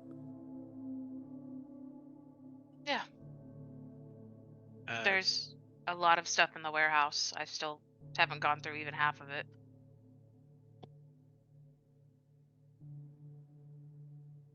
the Aiden. the whole caern thing. Do you want me to talk about that now? It's a perfect segue. Go ahead. All right. He'll look over to Eliza. Excuse me, ma'am. Got a question about the cult. Well, first off, Aiden, you call me ma'am again, I'm gonna punch you straight in the mouth. Yes, ma'am. I may be old, but I'm not that old. Uh-huh. Yeah. Yes. What about the cult? They, they've established what looks like or seems like a small cairn at the trailer park that they're at. That's where the guy Kyle that was roommates with Terrence at the school. There's at least two of them stationed out front of the trailer the last we went, and then there's two in the Umbra just wandering around. I don't know if this is going to cause any issues with the cairn we're trying to establish with one that's already here at that trailer. If they established a cairn, like a fully awakened cairn, that presents multiple difficulties. In fact, I was just talking with Joseph about this. To establish a cairn properly, you need minimum 13 Guru present to represent the 13 moons of the year. Also, you need to establish the cairn during a particular time of the month, while the moon is working its way towards full, not on its descent into darkness. So that means that cairn is either fairly fresh or has been here a minimum of a month.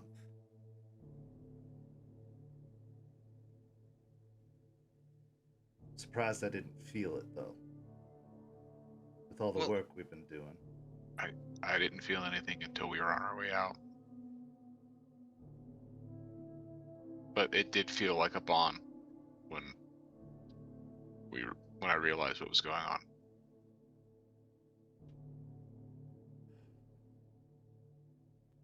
So that means there's at least 13 of them there? Or they came into town. At least at one point there was. Alright, Alright, the information that we roughly know is the first time I went there with Artie, there was 5. And then when Joseph and I went, there was at least 4. And now I can't say that those were the same ones, or if that's 9 altogether with those numbers. Wait, so there were 5 Garu there, plus the 3 that weren't at the time? Well, when I went the first time, there were 5 people in the trailer. 3 of which were to be in the process of being turned. Okay. I did a kin seek with Joseph, and I only felt 1, and that was in the trailer. Kyle was there, and he looked to be in his Glabro state. Yeah, we saw 2 guards in this world in Glabro and 2 Garu, I'm presuming, or just wolf spirits, but they look like Garu in lupus form in the Umbra. So there are at least 4 Garu keeping that place safe.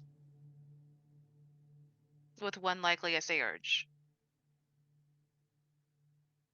If they're able to go, if they're patrolling from the Umbra. Yeah, well, I mean, other people can learn that gift too, but Yeah, likely they probably have a spread of moons. They got one on the way. Also, the other thing that this could be considered is if they were able to get the 13 to help establish that cairn, plus the others that would be useful in establishing it thoroughly, we might be just looking at one small break off of a sept. And if there's a sept, that means Florida could be full of these Fenris.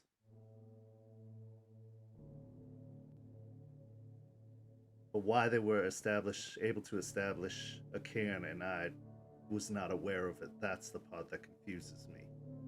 The spirits would have been all a titter with Unless it that was kind of the activity. unless it was during the time that we were in the Umbra and you had lost your wolf. See? Could have been here a while, but and without the sight with you the last time, you may not have noticed. Well, this means we have to be especially careful when constructing our own cairn, because if they get a path stone to our cairn, that's a direct access into our cairn with a moon bridge if they were to establish one. That's a perfect opportunity for a raid.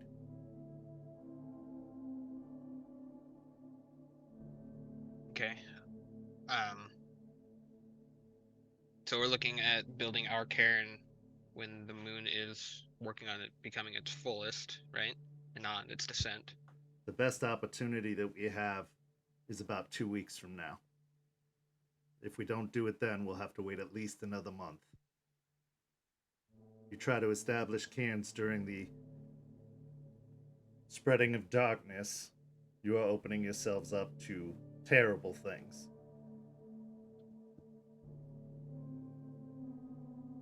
Okay. We can. You guys are close to having everything established, correct? The infrastructure's there. The things we physically need on site and around to accept that energies are set up.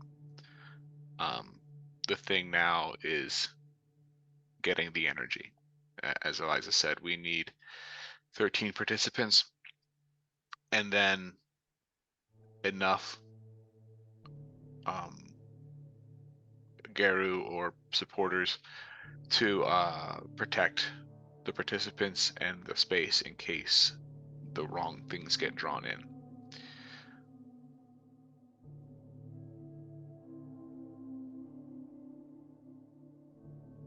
Okay, so we need to bring in others. We need to find friends. Yeah. You also need to decide in which capacity those friends are going to participate, whether they give themselves and their energy towards the establishing of the cairn, which, if you're going to have some do that, it's good to have those who have an investment in the cairn's creation. And you're going to need protectors, because the establishing of a cairn is like catnip to the worm's servants and banes. They will be drawn to it. That's why, again, I'm so surprised nobody felt the opening of the other cairn, because it would have been a hot spot of spiritual activity during the process. Oh yeah, even if we were in the Umbra, we would have seen something. I know we were distracted for part of it, but like that kind of energy would have put a ripple out. Well, as far as protection for what we're going, I can give a call to the. I can give Duncan a call. The other Gale Stalkers up in the northwest. Duncan said he's always got my back, so I can tell him what's going on. And if I bring up the Colt, he might even be able to bring a few others. Oh, that's a good idea, Aiden. Where we couldn't really convince the nation before to send much down this way, being this close to actually having the cairn settled and then letting them know that the cult is here and the cult is trying to take this place or is a threat that may get more investment. That's kind of what I was thinking. he knows a lot more Guru than I do, so he can put the word out. I can contact my old mentors in Colorado. They're part of a sept. Maybe they can put the word out to have people come down or come down themselves. It's gonna take some convincing, though. The process of opening a caern is very dangerous, and if all goes afoul, it's likely it will mean annihilation for everyone involved. Especially in an area like this that has been some worm domain for quite some while, it is going to be particularly difficult. And there are a lot of things that would be very interested in what happens here. Well, at the very least, we can try. We have contacts we can talk to. Eliza, do you have? I know you said you had people a little up north. Do you have some people that maybe you could call?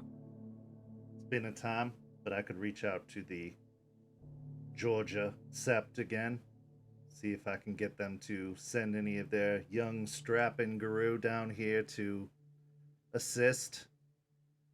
A lot of individuals looking to make names for themselves, maybe even might be interested in staying, which wouldn't be terrible. But I'll see what I can do. I can make a few contacts, send some word through spirits.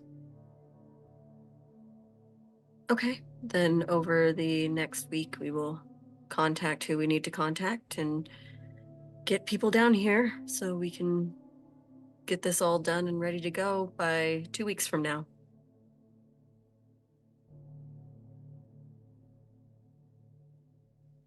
Okay. Now, considering what we have here, we'll need some strong fighters involved as well. As much as I love the idea of all of y'all being involved in the rite itself, might be best off if Aiden or perhaps Jester were standing with those on the front lines, the defense. I can do that. I can too. Yeah, I think both of you on the outside, lending your strength there would be for the best. We can get some others here who are better at right management and helping in other ways that they can. You know. And you guys can kind of take lead on where those people need to be on your side.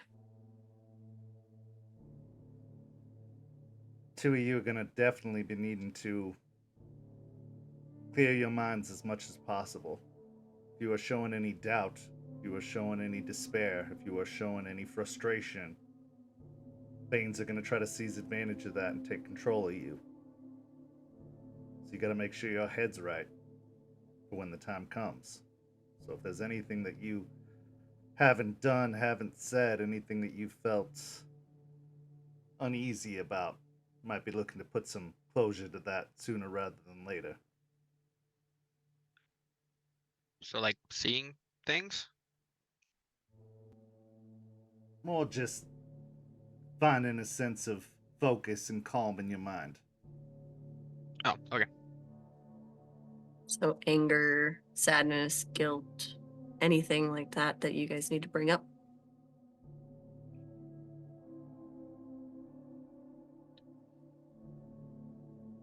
A little sad that Terrence is gone, but I understand why.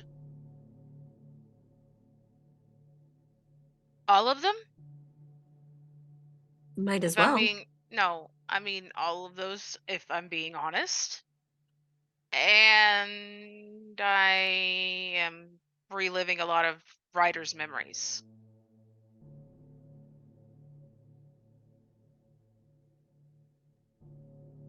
Okay. Did you want to unpack that? I don't know what's going on, and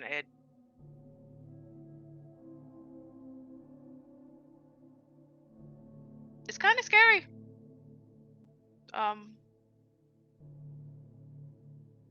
Like things that I didn't even see when paying the penance, I'm remembering now. I remember things about the bikers that I have no right knowing. Do you see that as a potential issue when reopening the cairn if those memories of Ryder will come through? They could. Like I said, I don't know what's going on. What if you eat another one of those leaves? I Maybe actually it'll did. like. Did you not eat a leaf? I ate a flower. A flower. It was different.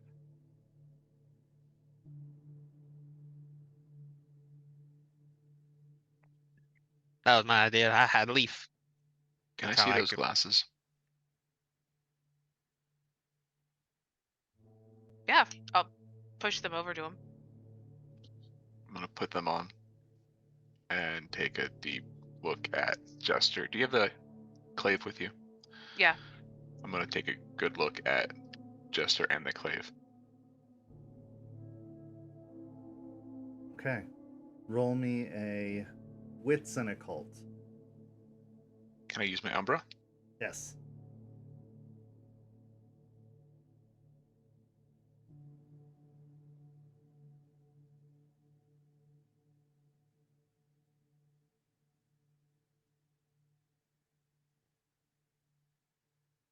Five successes. Remember the lore sheet. Right. Looking across into the Umbra, this place seems well protected, better than it has been in quite some time. Clearly, Eliza has been hard at work reestablishing the spiritual sanctity of this place. There is a definite aura, a definite protective source coming from the spirit catcher. But looking at Jester, she casts a very long shadow. Not one that you would think Bane, not one that you would think evil, but you would think there's something more to be seen there. Something that hasn't quite passed on.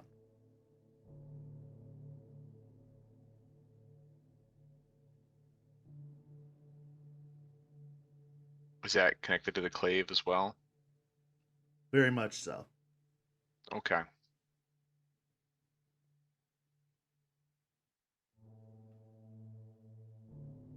Uh,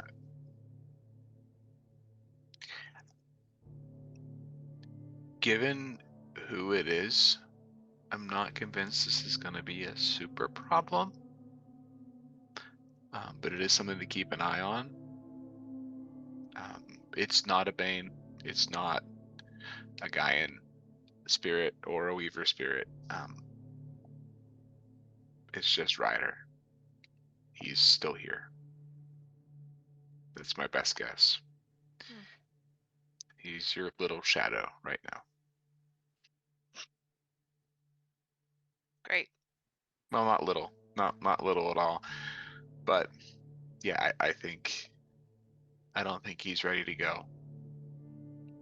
So he's gonna stick around a little bit.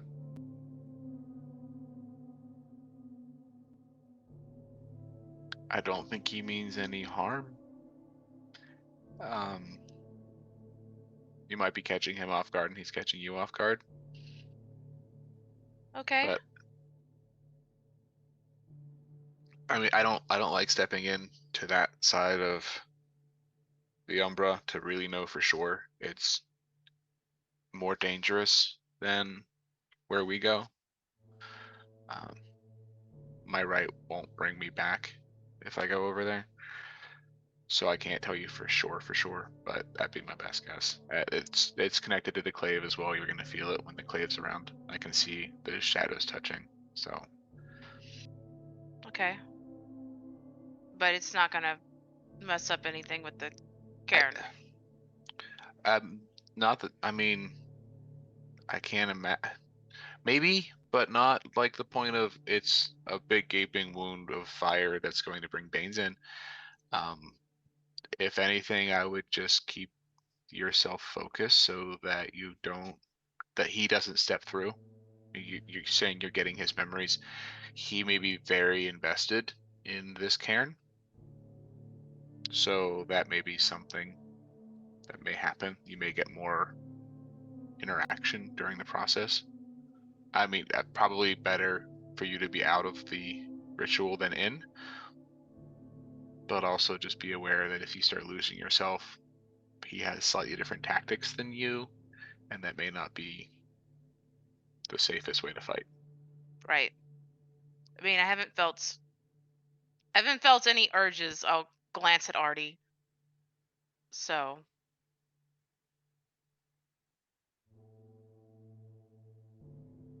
Maybe you just have an ancestor that's got your back now. maybe. That blade has been wielded by some very powerful individuals, very important individuals. That is a weapon of legacy, but it has spilled a lot of blood. And it is known, to put it simply. So, it does not surprise me that there would be echoes of the past associated with it, memories of conflict, of victory, and of loss. But it has also been used to make its fair share of enemies as well. And some of those enemies will not forget.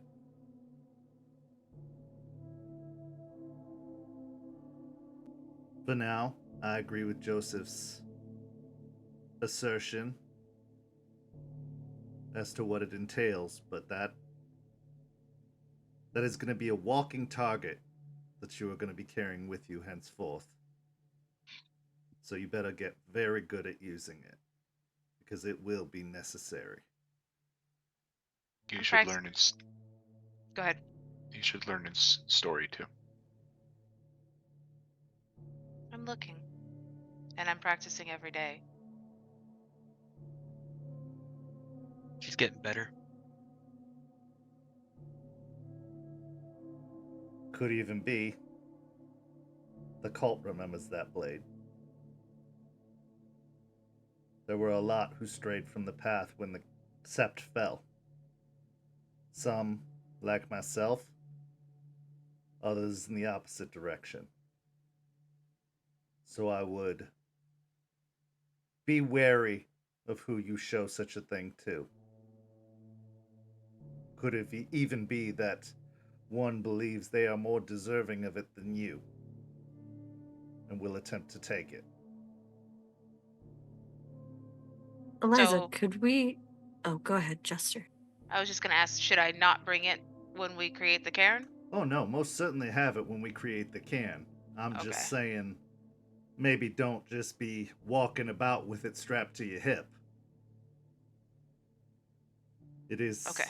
not only a dangerous item in its own right and very valuable, but it is very unique and hard to forget. Could we circle back to the cult for a moment?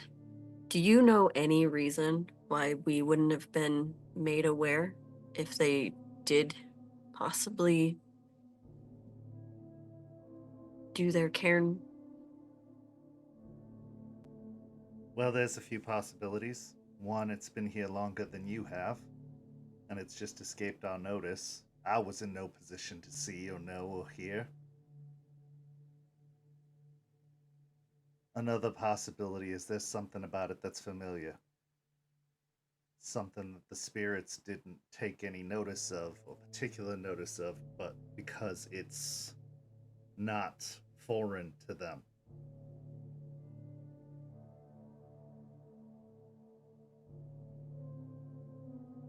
It's hard to say, for sure. I will be talking to some of my more constant contacts on the other side to see if they felt anything, if they have any memory of feeling anything. But if it's... the best word I can think is spiritually camouflaged. Something that made it feel normal. Something that made it feel like it belonged here. Now, based off of the location you have described, there was a cairn there once. Before the fall. It was one of the first to fall. But there were those who survived that one. If they lost the path, if they chose a different patron, or a different patron chose them, if they got swept up in the cult's nonsense, could be that they returned to reclaim it and that the spirits took no offense to that.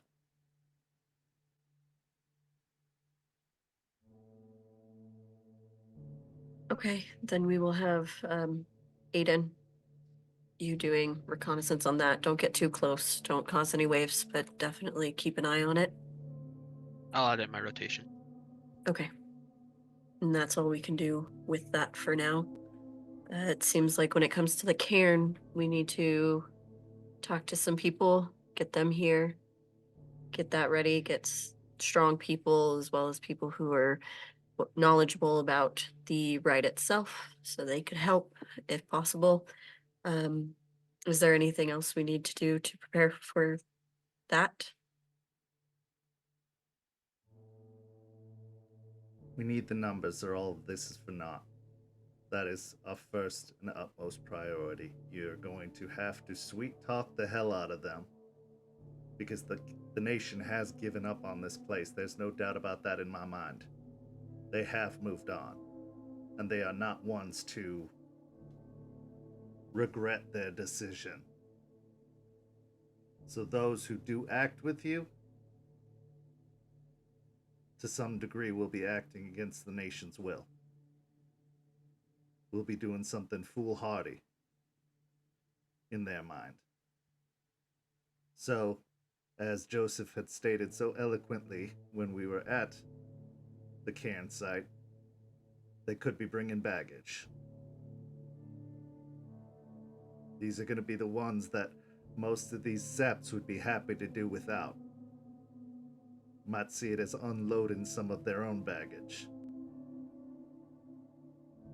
You're not going to necessarily get the cream of the crop coming to help you. I like misfits.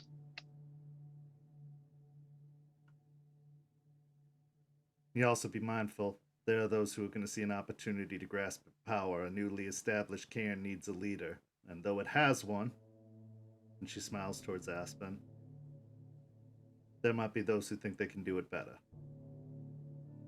So be ready for that. There will be some opposition. Okay, I can handle that. And if anybody else needs help convincing their friends, which I don't see why you would, I can help with that. I can be very convincing in certain circumstances. So if you ever need my help. But that seems like our next steps, and hopefully we will get that cairn going very, very soon. Our next thing we need to talk about is Star. Yes? Joseph? Yeah. She's ready when we are. I've been studying with Eliza and the books to figure out my right and how we'll do it.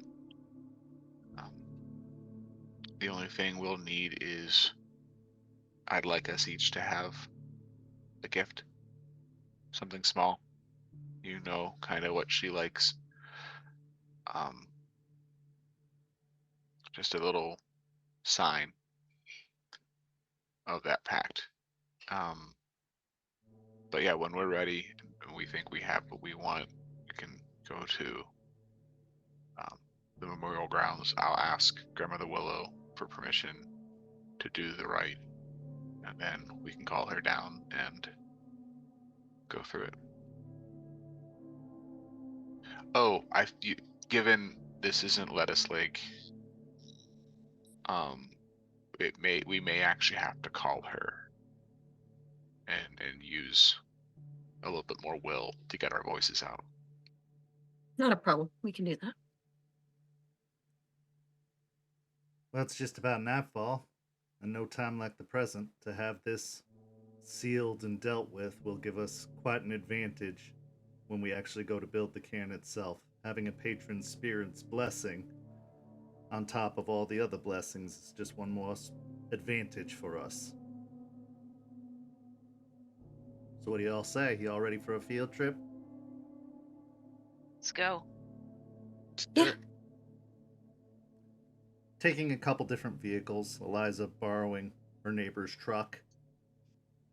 Most of you piling into Artie, you make your way out to the Memorial Gardens as night starts to set in, as the last rays of the sun disappear over the horizon, as the stars start to find their way in the sky, their light shining down from above. When you arrive, the gardens are closed, but now being the new legal owners of the garden,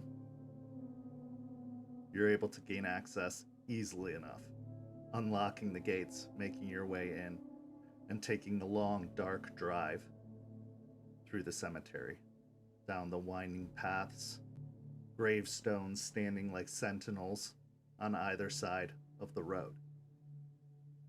Passing through the curtain, Spanish moss hanging down from the trees above. There she stands once again, Grandmother Willow. A lone, towering figure of wisdom and power, elegance and age. Atop a small hill, breaking out into the sky, reaching up above. No trees daring to stand close to her in all of her magnificence and majesty. Becoming Guru allows you to see things and respect and appreciate things others wouldn't see. With your human eyes, it's just another tree amidst many. But with everything you've experienced, everything you've been through, everything she's taught you, and everything you've seen, you can see why she stands alone. Because she is a being of power, a being of control, but also a caretaker, overseeing all of the grounds around her, a protector, a guardian. The vehicles come to a halt, their headlights illuminating the grounds around her base. Ryder's grave has completely disappeared. It stands out to you in your minds, in your memory. You could find it in a dark room with no lights, completely blind if you needed to because of the significance it holds for you. But to any passerby, it looks like nothing had changed. You exit the vehicles, keeping the headlights on to provide some illumination so that you aren't stumbling around in the dark. You may be Guru, but your senses aren't always that good. You don't quite have night vision. But you approach the base of the tree.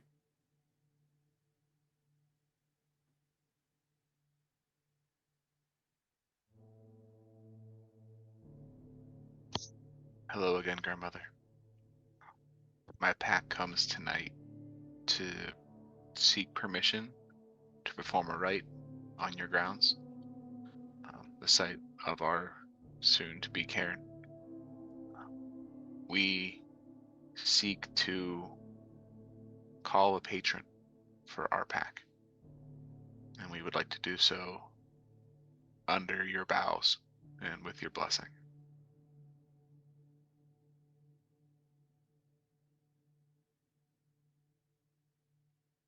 It's silent for a few moments, the wind falling still. The branches hold their position as if in contemplation, considering, judging.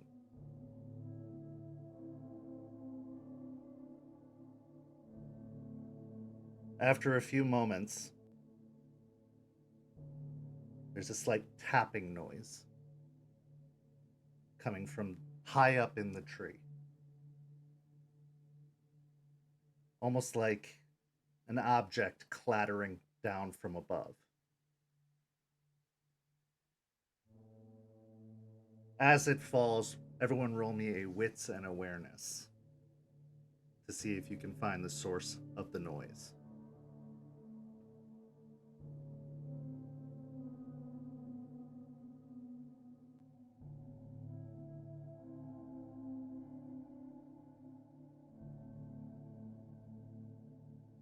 The rest of you keep your eyes peeled up towards the sky as it enters into the illumination of the headlights.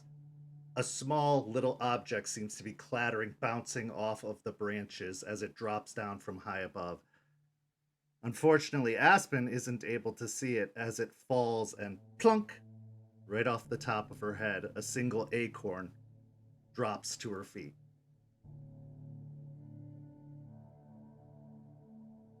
I'll pick up the acorn after I rub my head a little bit. Pick up the acorn and I will hand it to Joseph.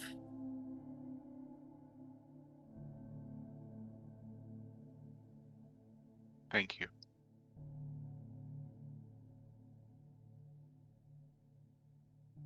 He'll get up and go a little further away from actual Grandmother Willow to a nice open spot that he's picked out previously. He will take the acorn. He will, with his hands, dig a small hole in the ground, plant it at the center of the site where he was planning on doing the rite. And then he'll look to everyone and ask them to sit down around that spot. And they'll sit probably 10 foot apart in a circle.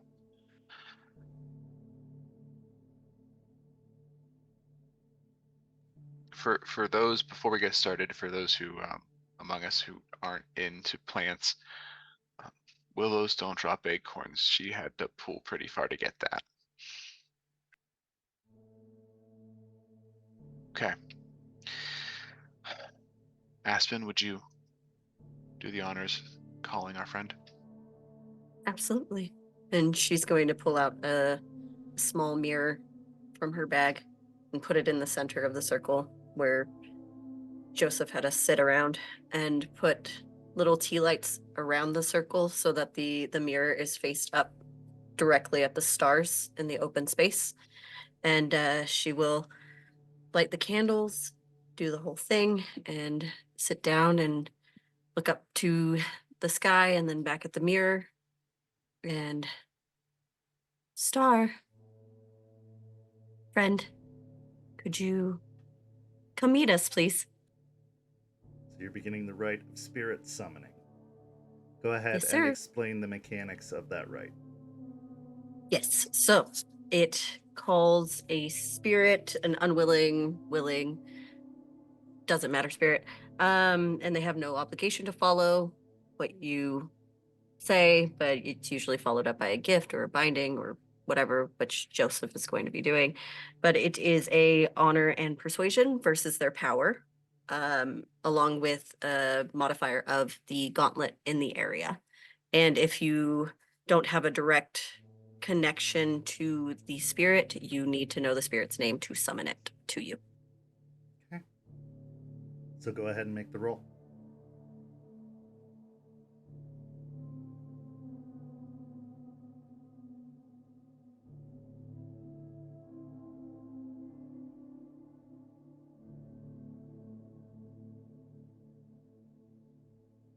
That would be 4.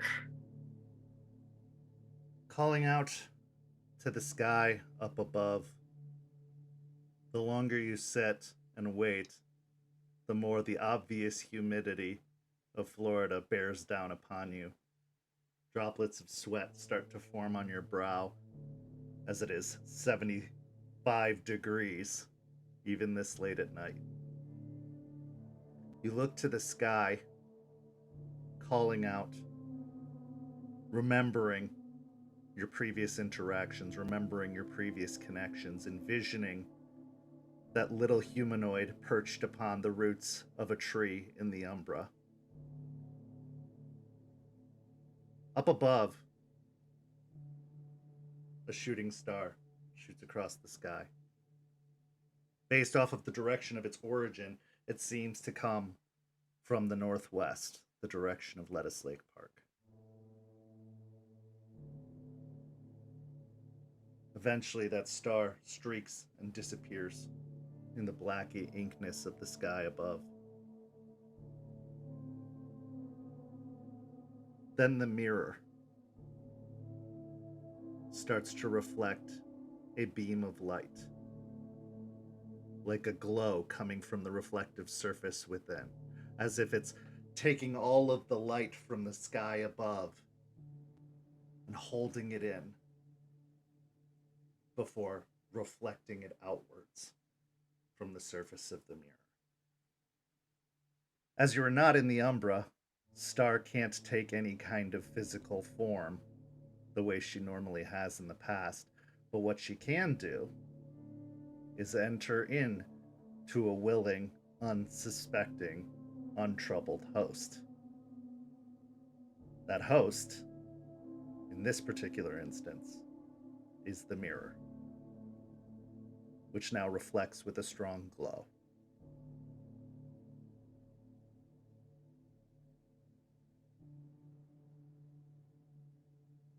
She will wave at the mirror and she'll look over to Joseph. Thank you, Aspen. Welcome, Star. This park is to be the site of our new caern.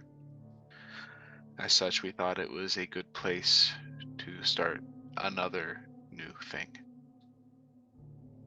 We called you here tonight to ask you to be our patron, to guide us as we move forward in our endeavors.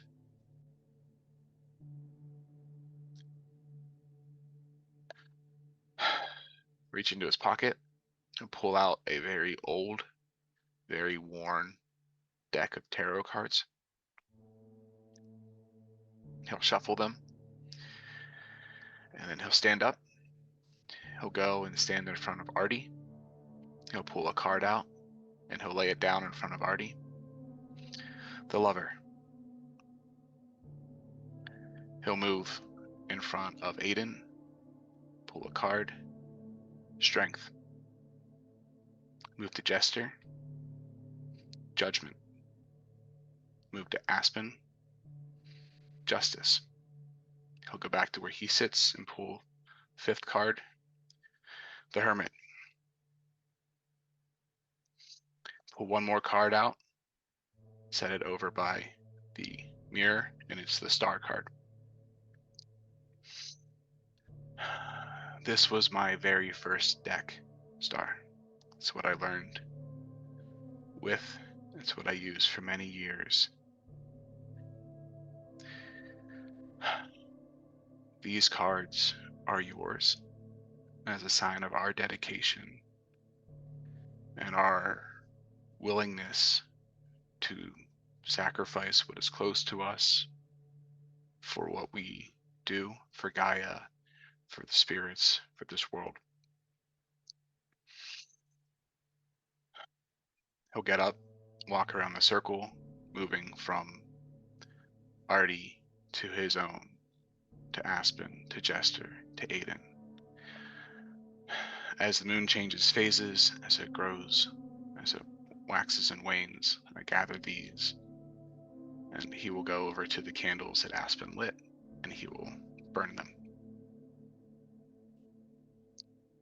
This smoke, this heat, this fire is like our passion and our rage. But as it burns, it turns to ash. And we must remember that so easily we can go to ash. Inhale the smoke, exhale it. But this reminder is our pledge and our promise to you. He'll go back and sit where he was. The glow emanating from the mirror glows a little brighter as it takes in more of the surrounding light and reflects it backwards to you, illuminating the area to the point that the headlights seem unnecessary. The glow that's cascading from it is enough.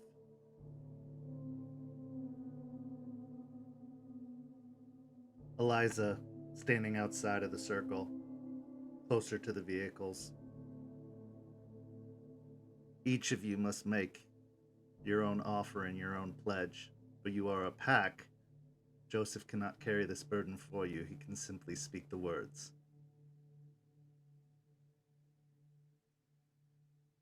Aiden, it's your turn. Kind of like pat down and finally feel a large something in his pocket, a journal that he has written down every day that he has been a guru. He will walk over like, this is my story of every day up till now. I gift this to you, as I'm not really good with words or writing, but this is a way that I can let you know me better. And I pledge to continue my story in the assistance that we give each other. He'll set it down. Do I burn it or? You don't have to. Okay. He'll just set it down. Jester, your turn. Jester will stand up and move closer to the mirror. My offering is going to be in the form of a poem by William Blake. To the Evening Star.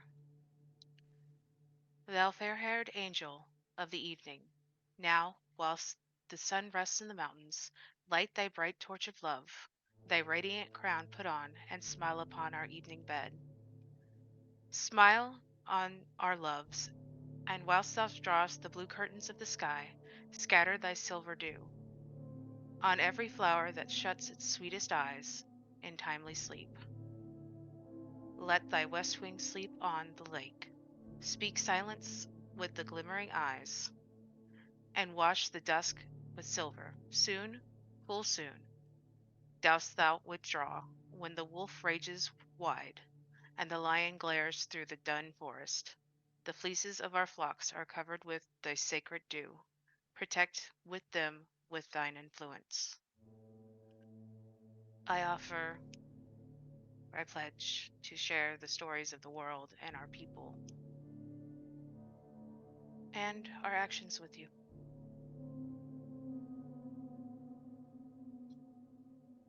Aspen, as leader, yours is the last. Aspen will stand up from the circle.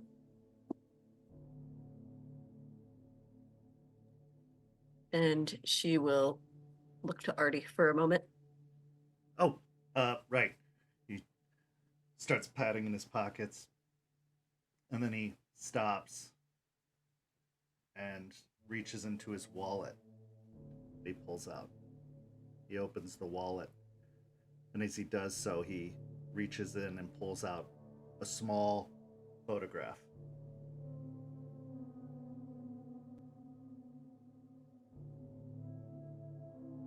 Most important thing to me is family.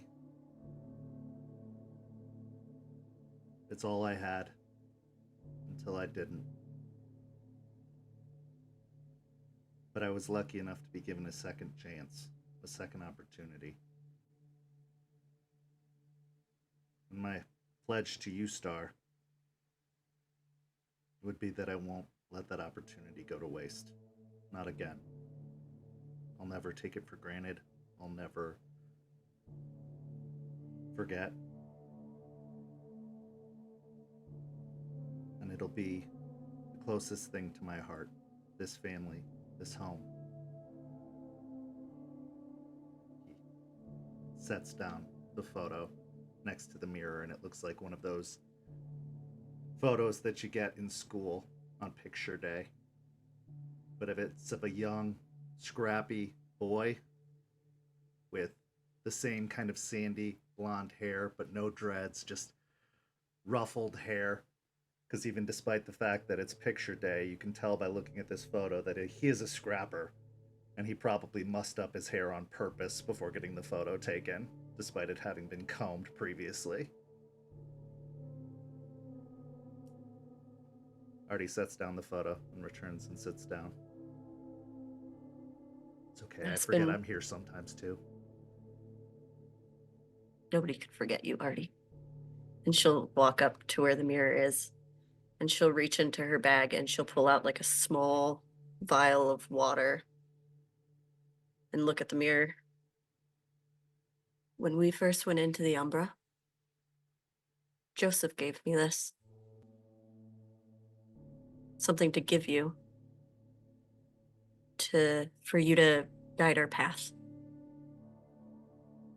And I've kept it. But now it's yours, so that you can continue to guide our path. And my pledge to you is that we will always follow together. All of us. And now you included. And she'll put the vial of water down by the mirror, and she'll go sit back down. The right of patronage is the determining factor for whether a spirit will walk with a specific pack of Guru.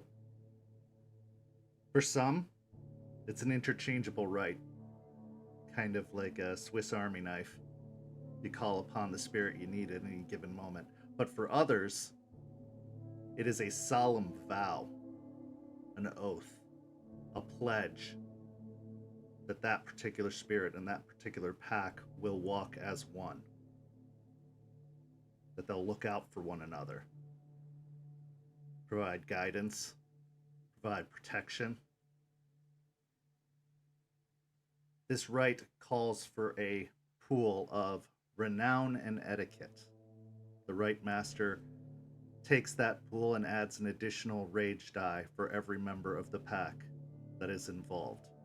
Considering Eliza is helping with this ritual, though not swearing her patronage, you can take an additional rage die and a non-rage die as the one who knows the right. Joseph, the renown that you all have taken from Star is? Honor. So with an honor and etiquette roll, including all those additional die, you enact the rite. I rolled 6 successes. With 6 successes, the wind starts to blow, picking up ever so steadily, creating a bit of a cyclone around the mirror. The pages of the journal start to flutter as the cover flips open, as if someone is speed reading through the journal very quickly. The water in the vial starts to slosh around to the point that the cap of the vial pops open and the water starts to seep out onto the ground. The poem, recited by Jester, starts to whisper on the wind, as if it's being recited over and over again. The only thing that doesn't stir is the photo, which instead blows onto the mirror itself, obscuring the light for a moment. After another moment, the photo flies off again over towards Artie, being returned to the one who gave it. And in a brilliant array of technicolor, the mirror shines brightly, almost blindingly bright, before the mirror itself shatters in an array of glass pieces all around.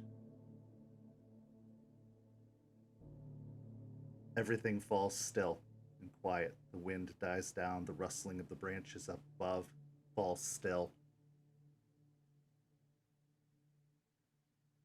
And then, to all of you, in the softest voice, as if it's a whisper in your ear, you hear, "Hi, guys." And that is where we're going to end our session tonight. Across town, however, in an RV park, stands a single solitary RV. Two large, muscular individuals stand out front, pacing in front of the RV, moving in a very regimented pattern.